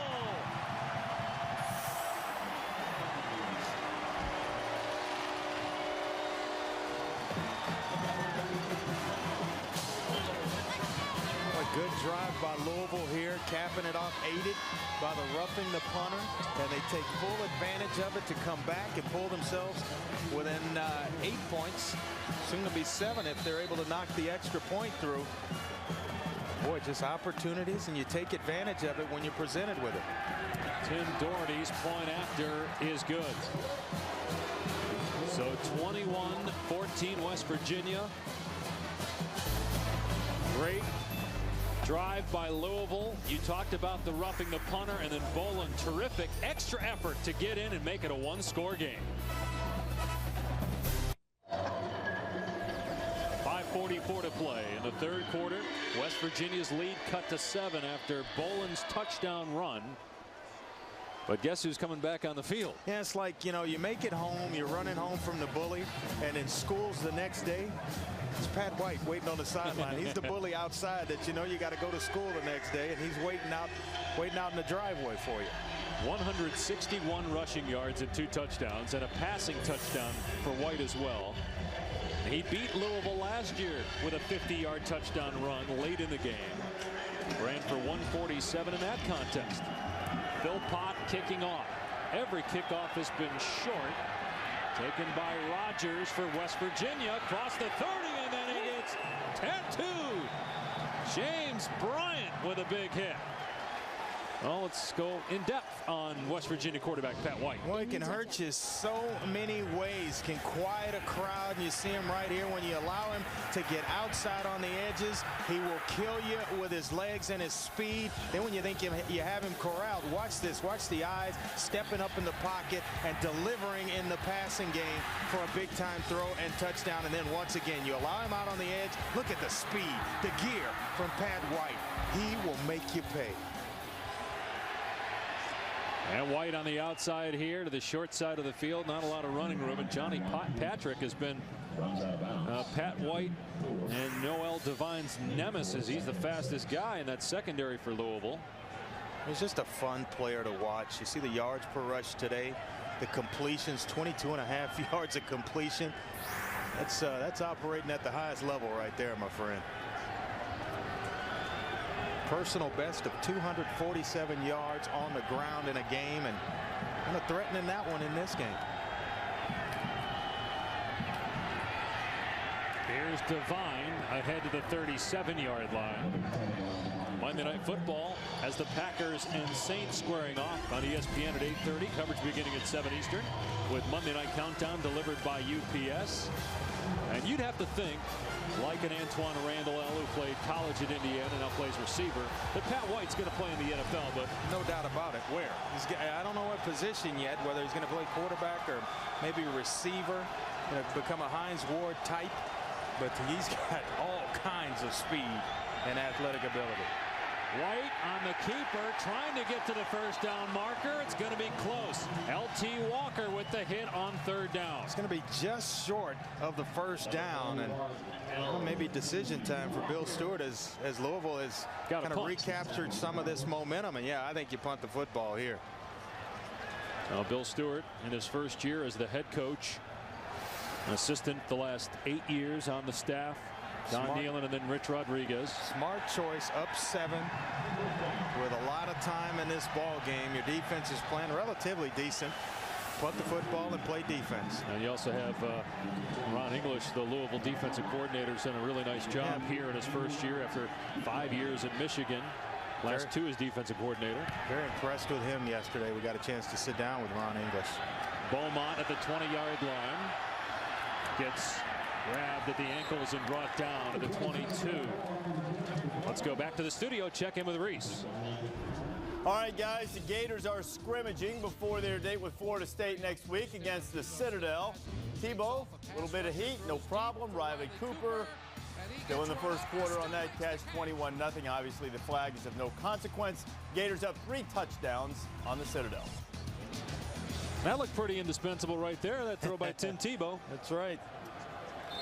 What's impressed you about Tebow? Both Tebow and Pat White, they're known for running the football if you think of both those quarterbacks, but this year having excellent passing years.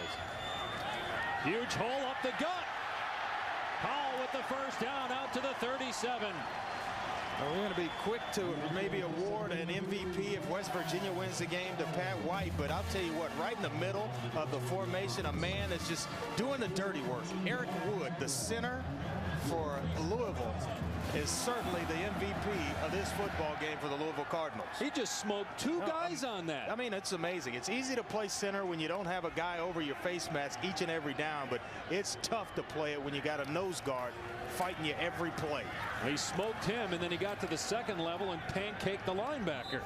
Running play gets a couple out to the 40-yard line. Well, we mentioned right before we tossed to Reese about Ron English and coming over from Michigan and how impressed we were in our conversation with him yesterday. You know, we asked him about why so few minority head coaches these days. Why is it getting worse? And he made an interesting point. He said, you know, in the NFL, really you got to impress 1 or 2 guys, the GM and the owner. GM and the owner, and that's it. And then when you get in the college level, it's the alums. Then it goes to the search committee. That pass tipped in the air, and it's picked off. It's intercepted by Anthony Leonard. All the way back to the 8-yard line. That's the 4th or 5th ball that Cantwell's had tipped, and this one got picked off. Well, this one looked like it may have been tipped twice before Anthony Leonard gets a handle on it, the sophomore linebacker. And you're going to see it right here as he steps in, tips it once, then again, and then that's the tip drill right there. The linebackers, defensive backs, they work on that drill each and every day, and it pays off for Anthony Leonard in that situation. Well, you don't want there's the bully again, waiting in the driveway for you. Pat White. And he's got the ball at the 8-yard line, or at the 7-yard line, rather. He's waiting at the front door right now, ringing the doorbell. Play action. White taking off. White touchdown. His 4th that he's accounted for today. I don't know. Can a guy make a case for the last 2 or 3 games of the season to get back in a Heisman race? 173 rushing yards. So he now is the all-time leader in Big East touchdowns accounted for, surpassing Donovan McNabb, and he might break Brad Smith's quarterback rushing record before the day is done. Before we get out of here today. In fact, he needs only 5 yards.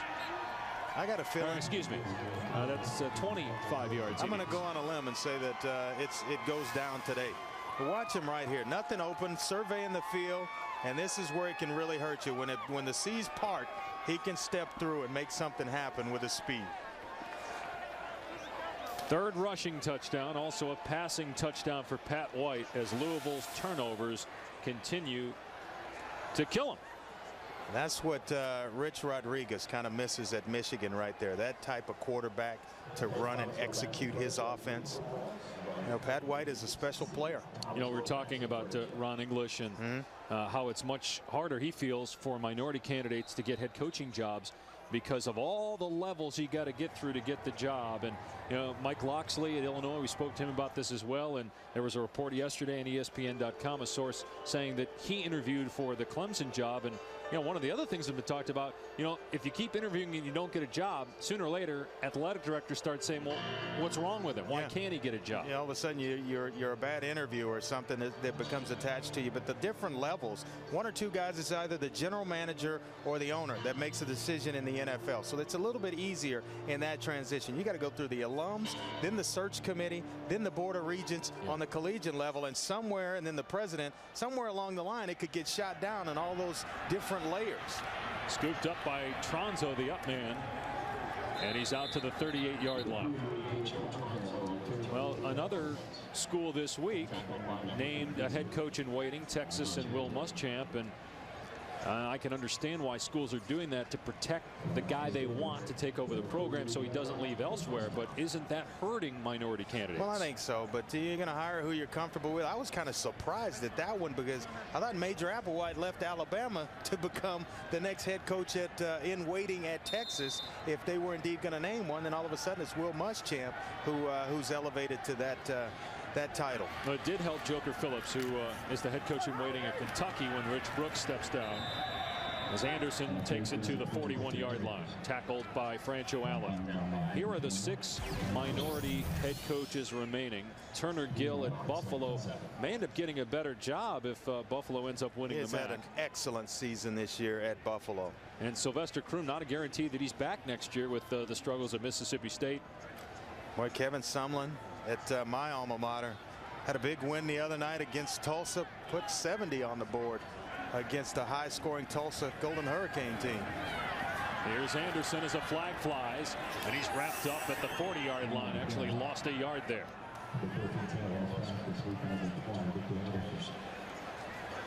Well, now if you're Louisville, just every possession matters going forward.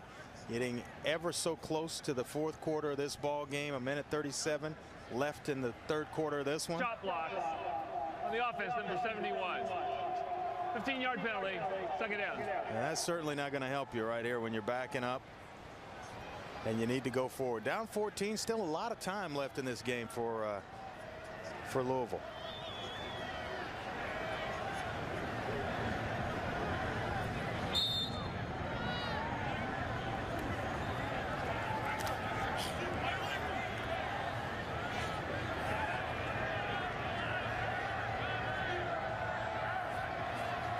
Cantwell on 2nd and 22, throws into double coverage. Vaughn makes the catch. They'll mark it down at the 36. So this will bring a 3rd down at about 12 or 13. I know Vaughn had the fumble. He got a lot of guys around him, but he's made some tough grabs today, wearing that number 84, his normal number 9, wearing it in honor of Scott Long, who was out with an ACL in practice October 28th, lost him for the rest of the year. And a lot of people felt like Scott Long was the best receiver on this football team. Well, there have been injury problems at Louisville and a lot of off the field issues with some of the players that Bobby Petrino left here before he took off for Atlanta and then Arkansas. As Cantwell's throw is on the money to Vaughn inside the 45 to the 42-yard line. I got a late flag coming in. Taunting perhaps on Chris Vaughn. Can't be doing that when you get a big play. Got to knock it off. Act like you've been there, right? Kevin, sportsmanlike. After the play, number 84 on the offense, taunting. The result of the play is the 1st down. We'll have 1st down after the penalty. 1st and 10. Yeah, it's going to upset Coach Cragthorpe. But standing over the defender after you make the catch is going to always draw the attention of the official, and right there getting it from the head coach a little bit. Just act as though you've been there, like you've made that catch. Great route. Watch him break it off, go up to the highest level, grab it, tough catch. Now this is what's uncalled for. Now you're going to give him the football.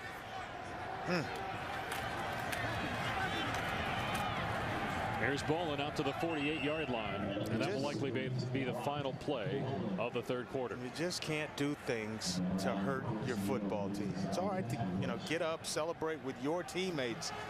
When you do it and it starts hurting the football team, and you subtract yardage, no place for it. Well, Chris Vaughn with a great catch, but clearly taunting on the West Virginia defensive player, and that costs Louisville about 18 yards.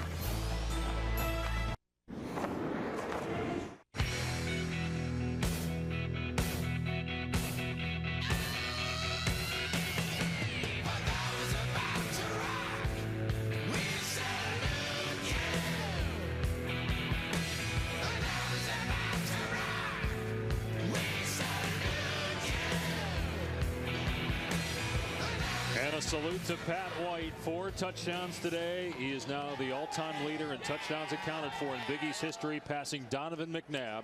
Some of our other stats brought to you by Samsung Mobile. And points off turnovers for West Virginia, 14. Well, this just matters right there. Points off turnovers, the 2 turnovers, and then you go in and cash it. That's the difference in the game, the 14 points. Here's a running play. Bolin with a 1st down and more. All the way down to the 40-yard line. Ellis Langster made the tackle for the Mountaineers. Boy, he is a big, powerful guy that can get outside, as you see on that play. I don't like him. 6 foot, just under 240 pounds, physical. They've beaten the inside of the formation behind Eric Wood, but you get everybody collapsing down and inside. Nice changeup by Jeff Brom, the offensive coordinator, to swing it out wide.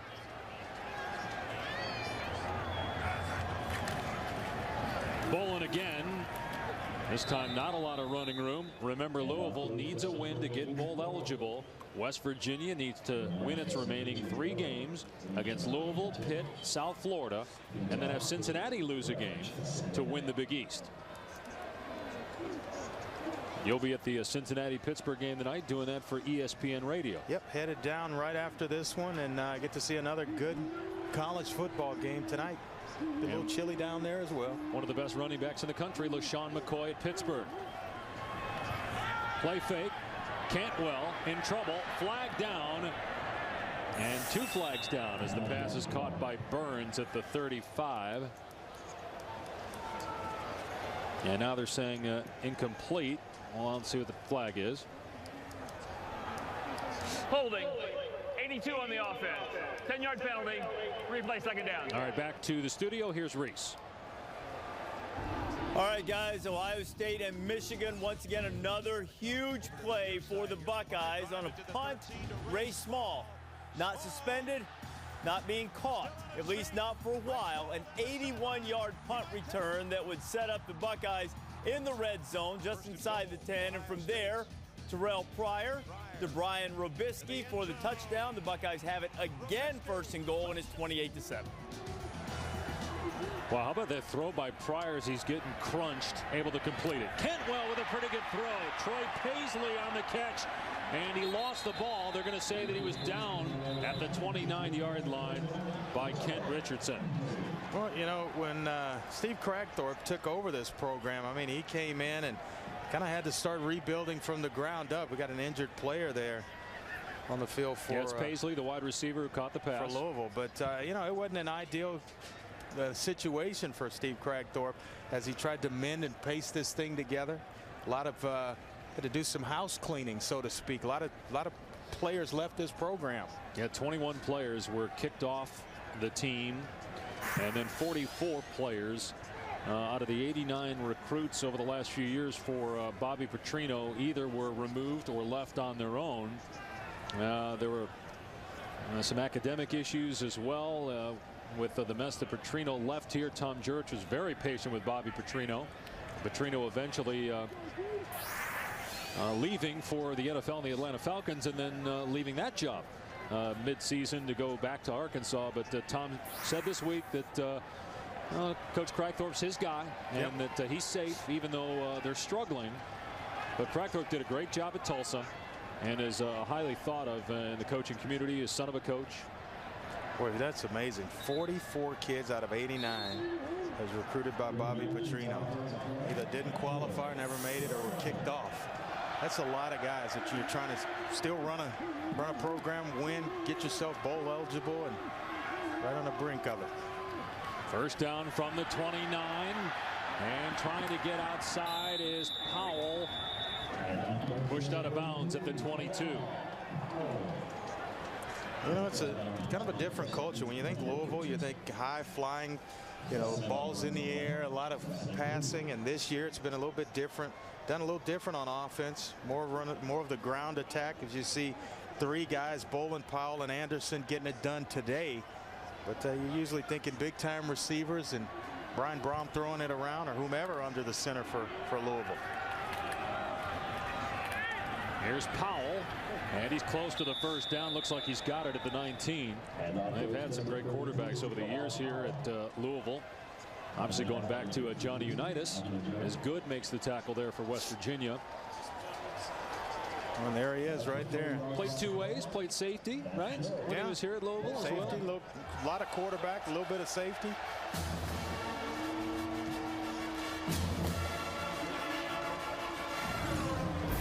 And we even got the video. Kim Belton, our producer, was actually doing this game. There's Unitas, a little screen pass, and here he is with a pick. Glad Kim had that in the archives for us. Cantwell in trouble, sacked at the 30-yard line. Julian Miller makes the play for West Virginia. Boy, there's always a place on the field, Dave, as a quarterback when you know the ball has got to come out. Everything speeds itself up. When you get down inside the red zone, the 20-yard line and in, the ball has got to come out. Expect the pressure now. You don't have the luxury now. I know you get a lineman that's beaten there, but the ball has got to come out. Whether you're throwing it in the stands or in the area of a receiver just to get it away and for an incompletion, but you can't take the yardage loss.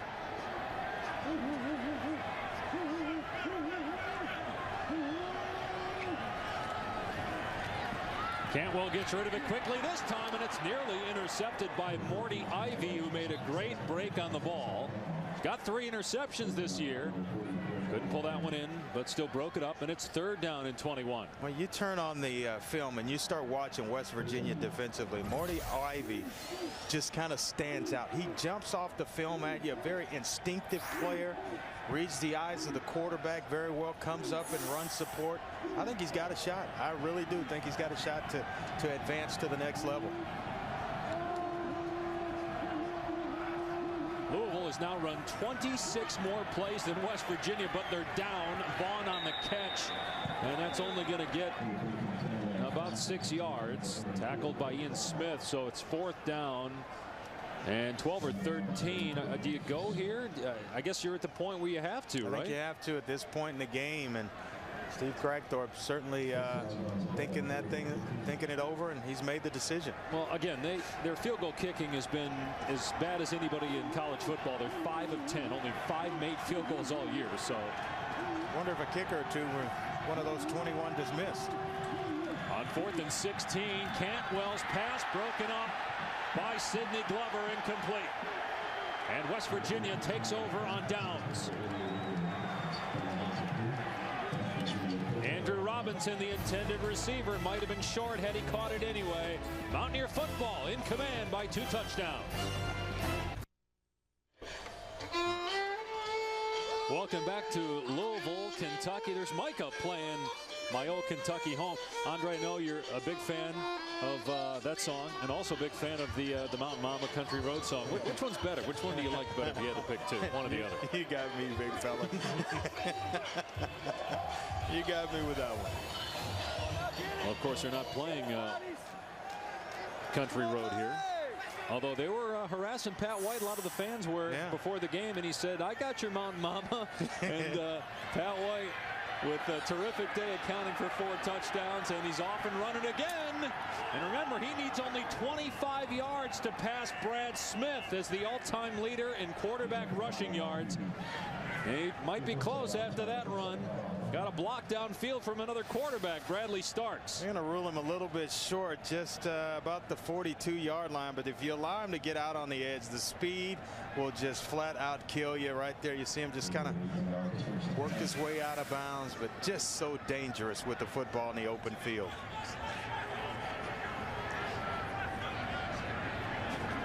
So 18 yards there for White, leaving him 7 shy of the record. Devine hit in the backfield, but springs off, and then Pat White with a block. And White springs Devine for the big play. Out of bounds inside the 40.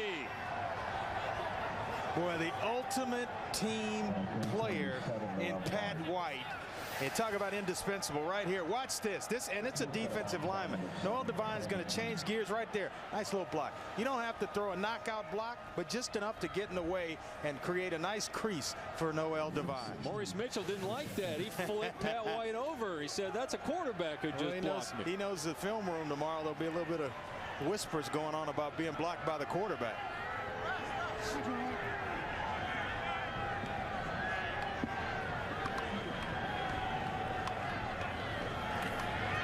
Here's White. Down to the 32-yard line. Got about 4. Perhaps an upset in the top 25. Here's Reese. Dave, North Carolina State is putting a beat down on Carolina. The Tar Heels have turned it over 4 times. Russell Wilson finding Owen Spencer.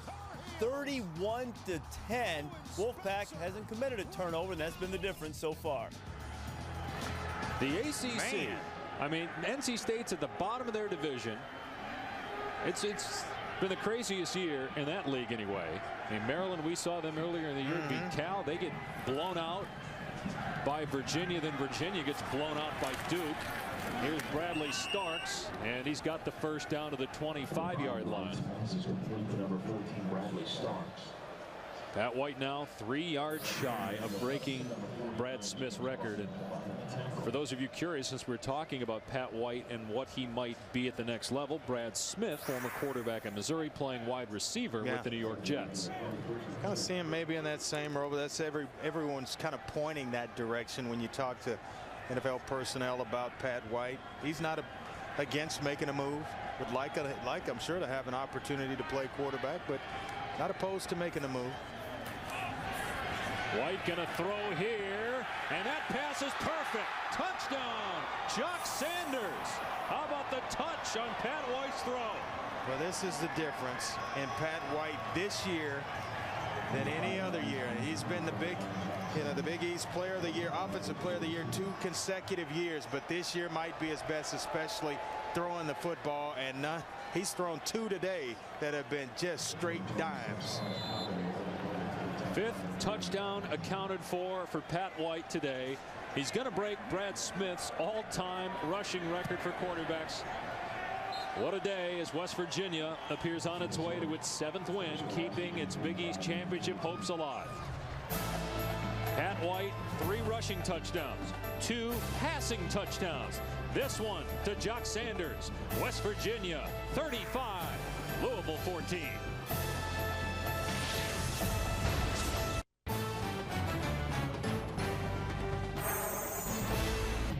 ESPN's college football is presented by Cars.com, where confidence comes standard, and in part by Prescription Flomax.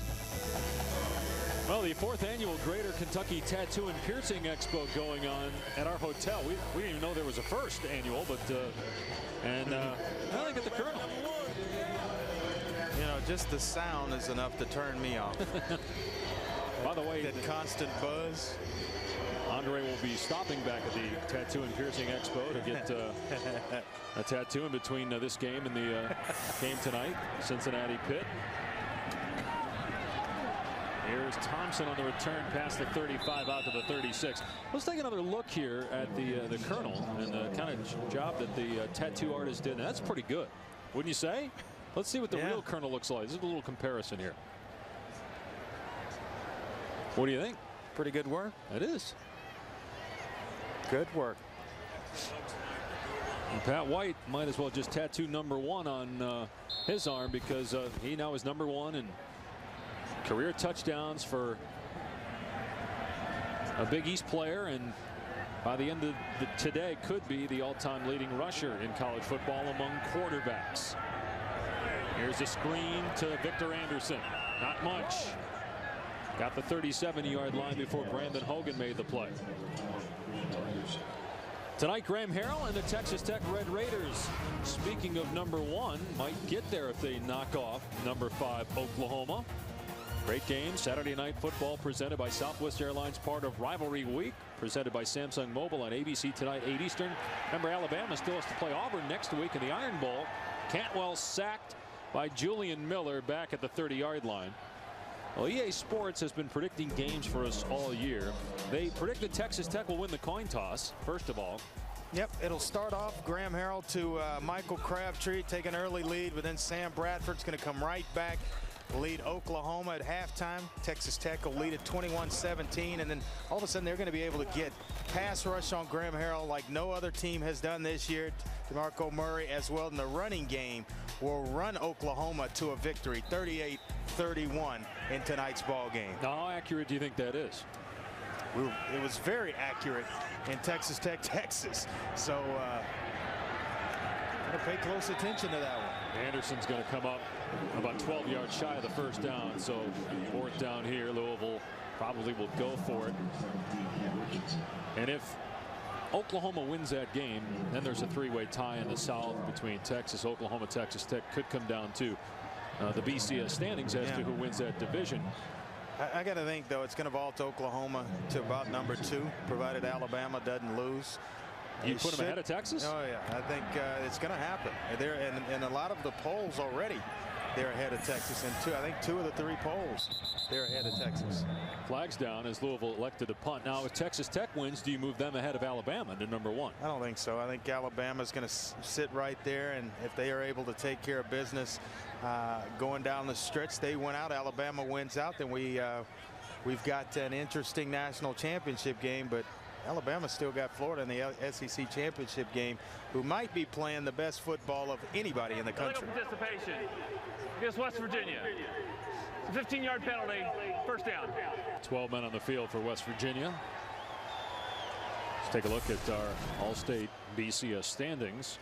As mentioned, Alabama idle this week, as is Texas. So you're telling me Oklahoma, if it wins, you put them ahead of Texas? Well, it's just how it's going to play out, whether or not it's right or wrong, because Texas defeated Oklahoma on a neutral field. Hey, it is what it is, but I got a feeling Oklahoma's going to jump everybody, go to number 2 by beating Texas Tech. They'll fall back. It'll be Alabama, Oklahoma, Texas, and then followed by Florida. I'm not sure where Texas Tech will drop to, but won't be very far, but it'll be far enough to kind of kick them out of that top 2 or 3 range. So in the end, you think it's going to be what, Florida, Oklahoma in the BCS I think it'll be championship Florida, game? Oklahoma to decide it all. So because of the penalty on West Virginia, Louisville gets the ball back. First down from its 48. Here's Chichester on the catch. Louisville needs 3 touchdowns in just under 7 minutes.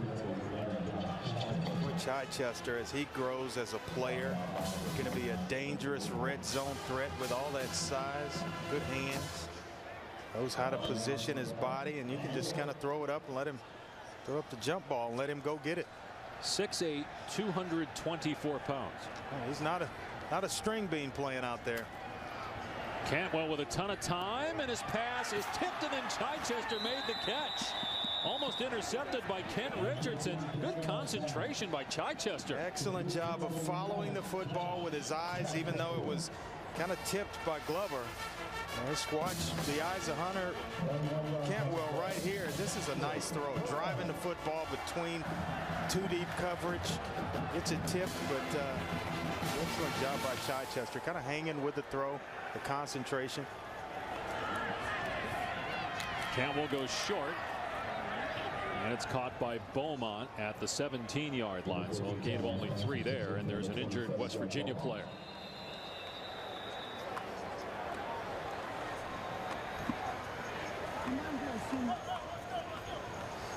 Bill Stewart trying to get his Mountaineers to 7-3. They started 1-2 after being ranked 8th preseason, as Julian Miller is the injured West Virginia player. For a while there, people were wondering, boy, West Virginia ranked 8th preseason. They get handled by East Carolina, lose to Colorado in overtime. People wondered, was this going to be a 4 or 5 loss year for West Virginia? But the Mountaineers have bounced back nicely and appear on their way to winning in Louisville. Still 6 minutes to go, but a 3-touchdown lead. Back in a moment. The Louisville men's basketball team getting ready for action. The Cardinals ranked 3rd in the country. And boy, they play in the toughest conference in college basketball, the Big East. Some think it might be the toughest ever, and that as many as 10 teams might get into the NCAA tournament out of there this year. Rick Pitino back at it for another year with Louisville. Meanwhile, the football team in danger of dropping to 5-6 as Chichester pulls it in for the touchdown, despite the fact he was being interfered with. That right there was basketball-like. A little jump ball. Pass interference. 17 on the defense. That penalties declined. Touchdown. Well, watch him stretch out and make this play for his quarterback, Hunter Cantwell. Just literally stretching out right here, waiting him out, getting him to the second window, and then guy draped all over him. He's able to make that catch. I'm telling you, he is going to be a nice threat down inside the red zone as he continues to mature as a receiver. Flabbergasted by that concentration of that 6'8" receiver reaching out and pulling it in. And that gets Louisville within 2 scores with 5:56 to go here in the 4th quarter. So if you're Louisville, you come back with the onside kick. And we've seen a lot of pooch kicks today. You were determined at some point to get that in this year, yes. This year to get that word into the broadcast. You finally worked it in there. I love it. Again, the 12 men on the field aiding that drive and giving Louisville the ball back. There was also roughing the punter penalty earlier. The onside kick here, maybe? Boy, how about this stat? 73 plays today run by Louisville. 40 of those in West Virginia territory, yet only 3 scores. And West Virginia's run 29 fewer plays than Louisville has. But the yardage, big chunks of yardage given up by this Louisville defense to Pat White, Noel Devine. That makes it tough. You don't have to run a lot of plays if you're ripping off 60, 70 at a time. Do you do the onside kick here? I mean, it's a 2-score game. You got 6 minutes left. Yeah, and you still have, I think, 2 timeouts to go along with it. I don't know. I might kick it deep and play defense here. A little early, maybe? No? I guess he's feeling like he's going to have to do it at some point. Timeout called Got a here. little momentum. Go ahead and try to capitalize on the momentum. West Virginia calls a timeout. And let's go to Reese Davis. All right, guys, former Louisville coach Bob Petrino now at Arkansas, already up 7-0 on the road against Mississippi State. Nathan Dick, Casey Dick's brother, finding a wide-open Lucas Miller, 87 yards. Speaking of getting yardage in chunks, and the Hogs need to win a couple to become bowl eligible, up 14-0 on the Bulldogs. The Fighting Petrinos, as you might say. Reese leading 14-0. His former team losing by 14. And Pat White had a lot of success against Petrino in 05, a triple overtime win. And then in 06, possibly the biggest game in Big East history. West Virginia lost, even though White had 3 rushing touchdowns in that game. And then last year, in Crackthorpe's first year after Petrino left, 3 touchdowns, including a 50-yarder right there with about 2 minutes left to win the game for Louisville. And today, or for West Virginia rather, and today, 5 touchdowns accounted for Pat White. Now look at all the yardage, 122 in the air and 196 on the ground. I mean, it's amazing football game for Pat White today. It appears that Doherty is going for the onside kick. And good job by West Virginia blocking, and Brandon Hogan fields it at the 40-yard line. There was no black shirt around the football there, so West Virginia will take over. Well, it was an excellent job. You see so many times a guy will pop free and have an opportunity to come up with the football, but you have an assignment and a guy to go block to allow a guy like Brandon Hogan to come up with a football. It was excellent. Just like you want to coach it up.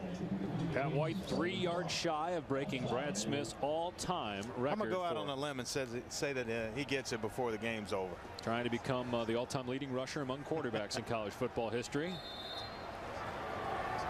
It's not much of a limb. Now, he's averaged about 11 yards a carry. Devine, Pat White looking to block somebody. Devine tackled at the 36-yard line. Still got about 4 yards. You go back to the huddle if you're Pat White and say, okay, Noel, I've thrown you 1 block for the day. I got 1 in my back pocket. That's about it. Second timeout. You got to stop reversing field and stay front side with this baby.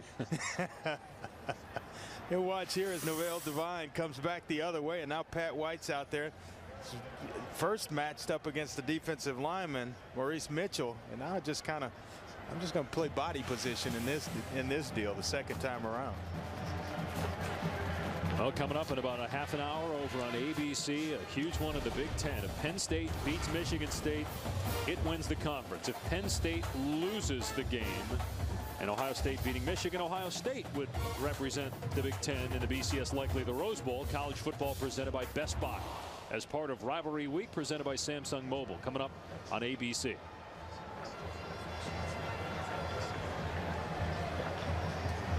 Huge weekend of rivalries. West Virginia and Louisville. BYU Utah coming up in a huge game. Utah undefeated, trying to secure the Mountain West Championship. And I think even the game tonight, Texas Tech Oklahoma, kind of taking on a rivalry type taste of its own.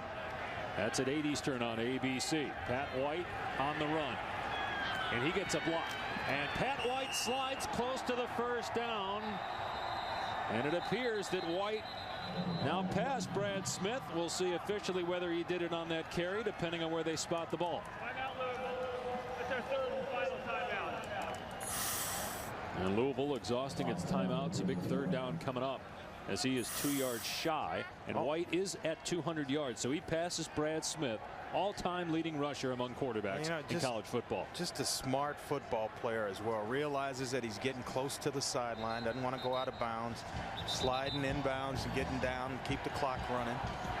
Smart player. Here's a record run right here for Pat White. They're just going to get him to the outside, designed run for the quarterback, and excellent block there by Jock Sanders to allow for Pat White to pick up the yardage necessary to break the record. And the guy's a winner. 3 straight 11-win seasons. He beat Georgia in the 2006 Sugar Bowl, along with his teammates, of course. The 2007 Gator Bowl, they took down Georgia Tech, and then last year beat Oklahoma in the Fiesta Bowl. If West Virginia should somehow win the Big East, would need some help from Cincinnati, and he gets a chance to win a 3rd BCS Bowl. I mean, how many quarterbacks in college football could say, first of all, they won 4 New Year's Day bowls, and then 3 BCS Bulls. He might have a shot. Here's White on 3rd down and 2. One-on-one with a defender, and White made a man miss, but then he got crunched by Dempsey, and now it's 4th down. If you're Bill Stewart, you've got a 2-touchdown lead. Do you go on 4th, or do you kick it away? I think he's going to kick it away. Keep an eye. I'm wondering if Pat White, he lost a couple of yards. How much did he have the record by, or can he break it twice? He actually lost the yards. He still has the record. So he's tied with the record right now. Oh man, did he shake? Whew. They're trying to field the shoelaces off one of the Louisville defenders. Oh, it was a fake field goal, and then the quick kick. It bounces inside the 10. Great job by McAfee. That's why he's one of the best in the country. I was surprised at first when they lined up for a field goal there with a 2-touchdown lead, risking potentially a block, but good decision there, the quick kick. And with nobody back for Louisville, McAfee pins him deep. So the Cardinals have the ball, no timeouts, and they're down by 2 touchdowns. And the ball is at their 2. It hasn't been easy for Louisville today, has it? Now turnovers again the story for the Cardinals. And yeah, that's the first thing when you start looking at teams getting ready to do a game. That's the first stat that I'll go to, is that turnover margin, and that usually tells the difference in how successful of a season a team is having or not. 3 turnovers by Louisville today. West Virginia has turned those into 14 points. Cantwell from his own end zone. Over the head of Paisley, incomplete. So West Virginia has to win today, go to Pittsburgh on Friday and beat the Panthers, beat South Florida at home, and then hope that Cincinnati loses to either Pittsburgh tonight or Syracuse to win the Big East. But they definitely need help along with winning the remaining games. I remember that game last year. Pittsburgh knocking West Virginia out of a national title game. Changed the course of history in more ways than one, perhaps. Oh yeah. Rich Rodriguez maybe would have stayed had they had a chance to play for the BCS championship. Cantwell hanging in there to the last possible moment, finds Burns for the 1st down to the 28. Excellent job there, finding Burns, surveying the field and using his eyes in zone coverage. Still able to pick up his tight end. This game not over. Get a touchdown and then recover an onside kick, although no timeouts remaining for Louisville. Well, Navy made it exciting with the onside kicks last week against Notre Dame. Cantwell facing pressure from Ivy, gets a great block, and now Cantwell running, and then he runs into his own man, Chris Vaughn. You know, we were talking to Jeff Brom about Hunter Cantwell, and not known for his escapability, but at least once or twice a game he told him, you're going to have to pull it down and make a play. That's one. He's got one left.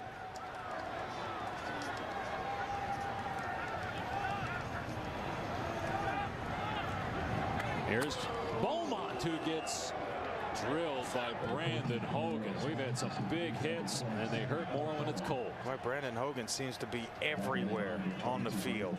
Recovered the onside kick, has delivered a couple of big plays, stopped Chichester on a pass for a created a 4th down situation, and then coming up on Doug Beaumont. That's nasty, but it is a 1st down for Louisville. Cantwell's pass tipped again at the line by Andrews. Andre, do you think it's because of that windup? Yeah, it's exactly it.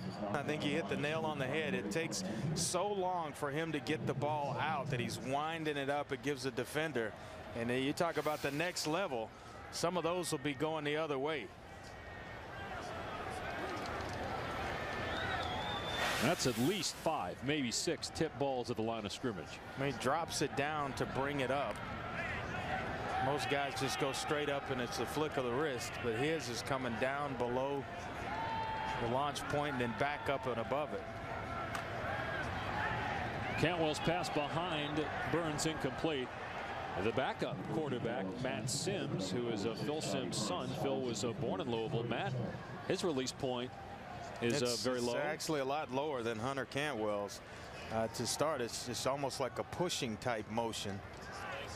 And he has completed 410 passes. That's 40%. He has an interception on the year. as well for Matt Sims. Louisville in 4-down territory at this point. 3rd and 10. Just inside its own 40. Cantwell going for Chichester, and it's just overthrown, incomplete. Good coverage by Brandon Hogan. 4th down. Got to go for it here and have any chance to get back in this ball game. Out of timeouts. So you got to try to keep the football if you're Louisville. So 4th down and 10. Louisville will go for it. No timeouts, down 2 scores.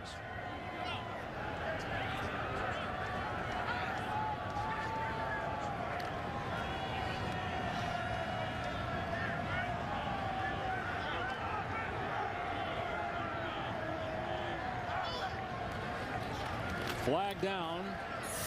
Cantwell's pass is caught, and it's a 1st down at midfield. Another huge hit by Hogan. This one on Paisley, but again a penalty flag down. Well, Paisley's taken some big hits today. Illegal formation. 6 men on the line on the offense. 5-yard penalty. 4th down. And you just know that drives Steve Crackthorpe nuts. Drive a coach crazy. Drive the player that makes an excellent play like Paisley crazy. As you go up, sacrifice your body to make that catch, and then it's all for naught. So 4th and 15.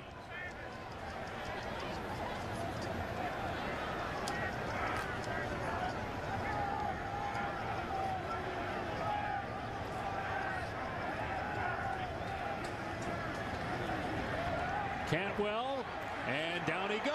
West Virginia's going to take over. Ball came out. Doesn't matter who recovers it. It's West Virginia football. Holmes and Andrews made the hit. Just looks good on the stats. The sack, force, fumble looks a lot better than just having the ball go over on downs. So West Virginia takes over. Pat White, 3 touchdowns rushing, 2 passing touchdowns in the game for the Mountaineers. Of all the games we've seen in person this year, is this the best individual performance that you've seen?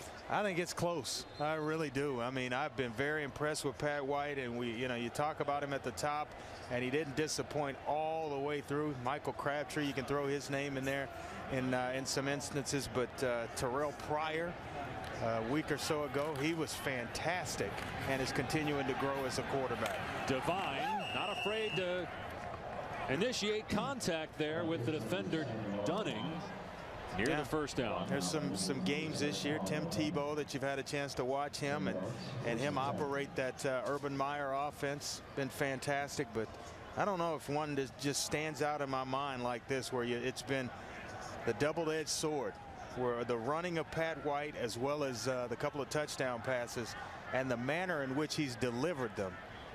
It's been quite impressive today.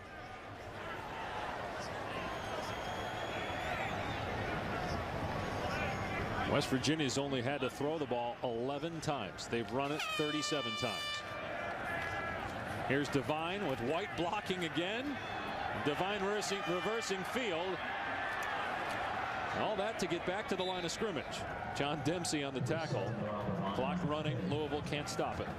Big Selvish Casper, right tackle, came back and allowed Noel Devine to get back to the line of scrimmage. Cleaned up a couple of Louisville players in the middle of the formation. Well, Bill Stewart going to go to 7-3, the best record for a first-year West Virginia coach since 1970, when Bobby Bowden was at the helm. West Virginia went 8-3 that year. Remember, in Rich Rodriguez's first year, the Mountaineers went 3-8, but then he turned them around the next year. They went from 1-6 in conference play to 6-1, and then had an incredible run here with the Mountaineers. We're leaving for Michigan.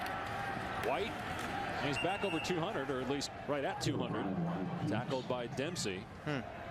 He broke it twice. Broke Brad Smith's quarterback rushing record twice in one game.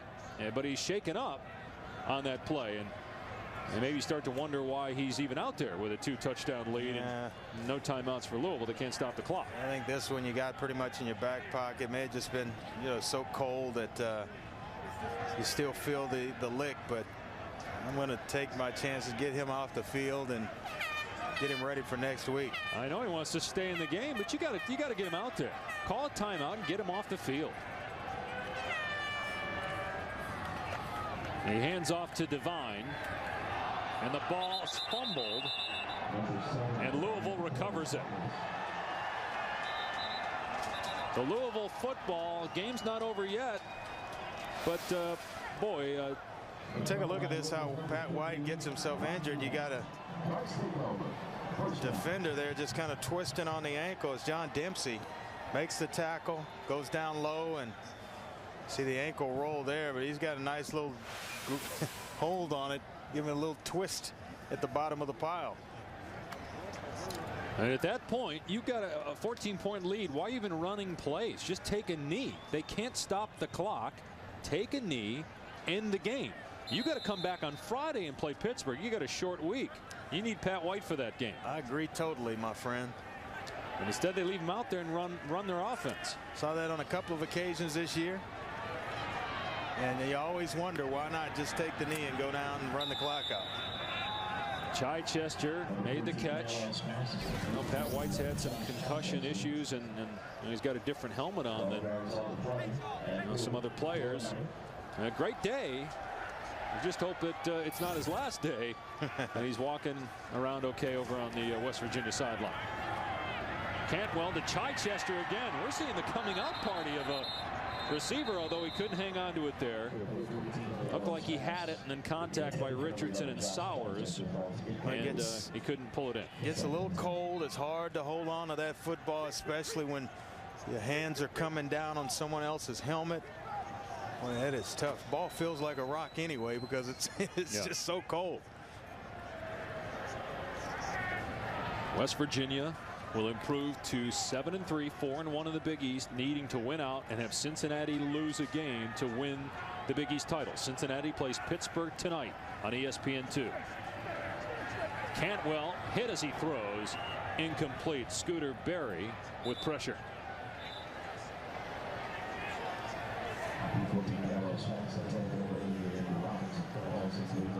Louisville will fall to 5-6. And the Cardinals' last game will be at Rutgers on a Thursday night. West Virginia still in it. And that's going to be a couple of things have to happen for them, but they're still in it. And for Louisville, that's going to be a huge game. Rutgers, oh yeah, fighting for a bowl game. You got the BCS berth, obviously, then the Gator Bowl, then you have the Sun, the Meineke Car Care, the International Bowl, PapaJohns.com, and St. Petersburg Bowls, as Good picks off the pass, and Cantwell loses his lid as West Virginia will take over inside the 10.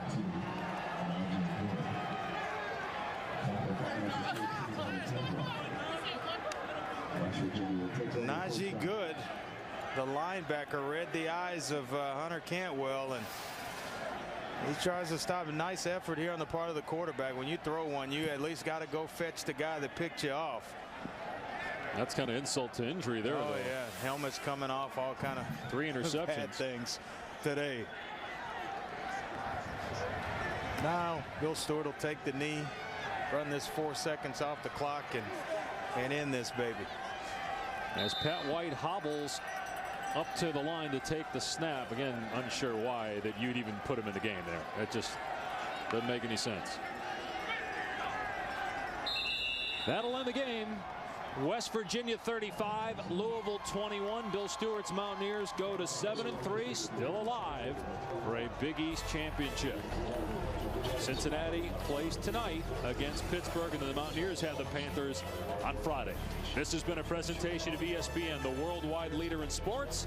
College football scoreboard presented by Acura is up next. Tune into ESPN News for our postgame extra in a few moments. For Andre Ware, our entire production crew, I'm Dave Pasch. So long from Louisville, Kentucky, where Pat White accounts for 5 touchdowns. Now to Reese, Mark, and Lou in the studio.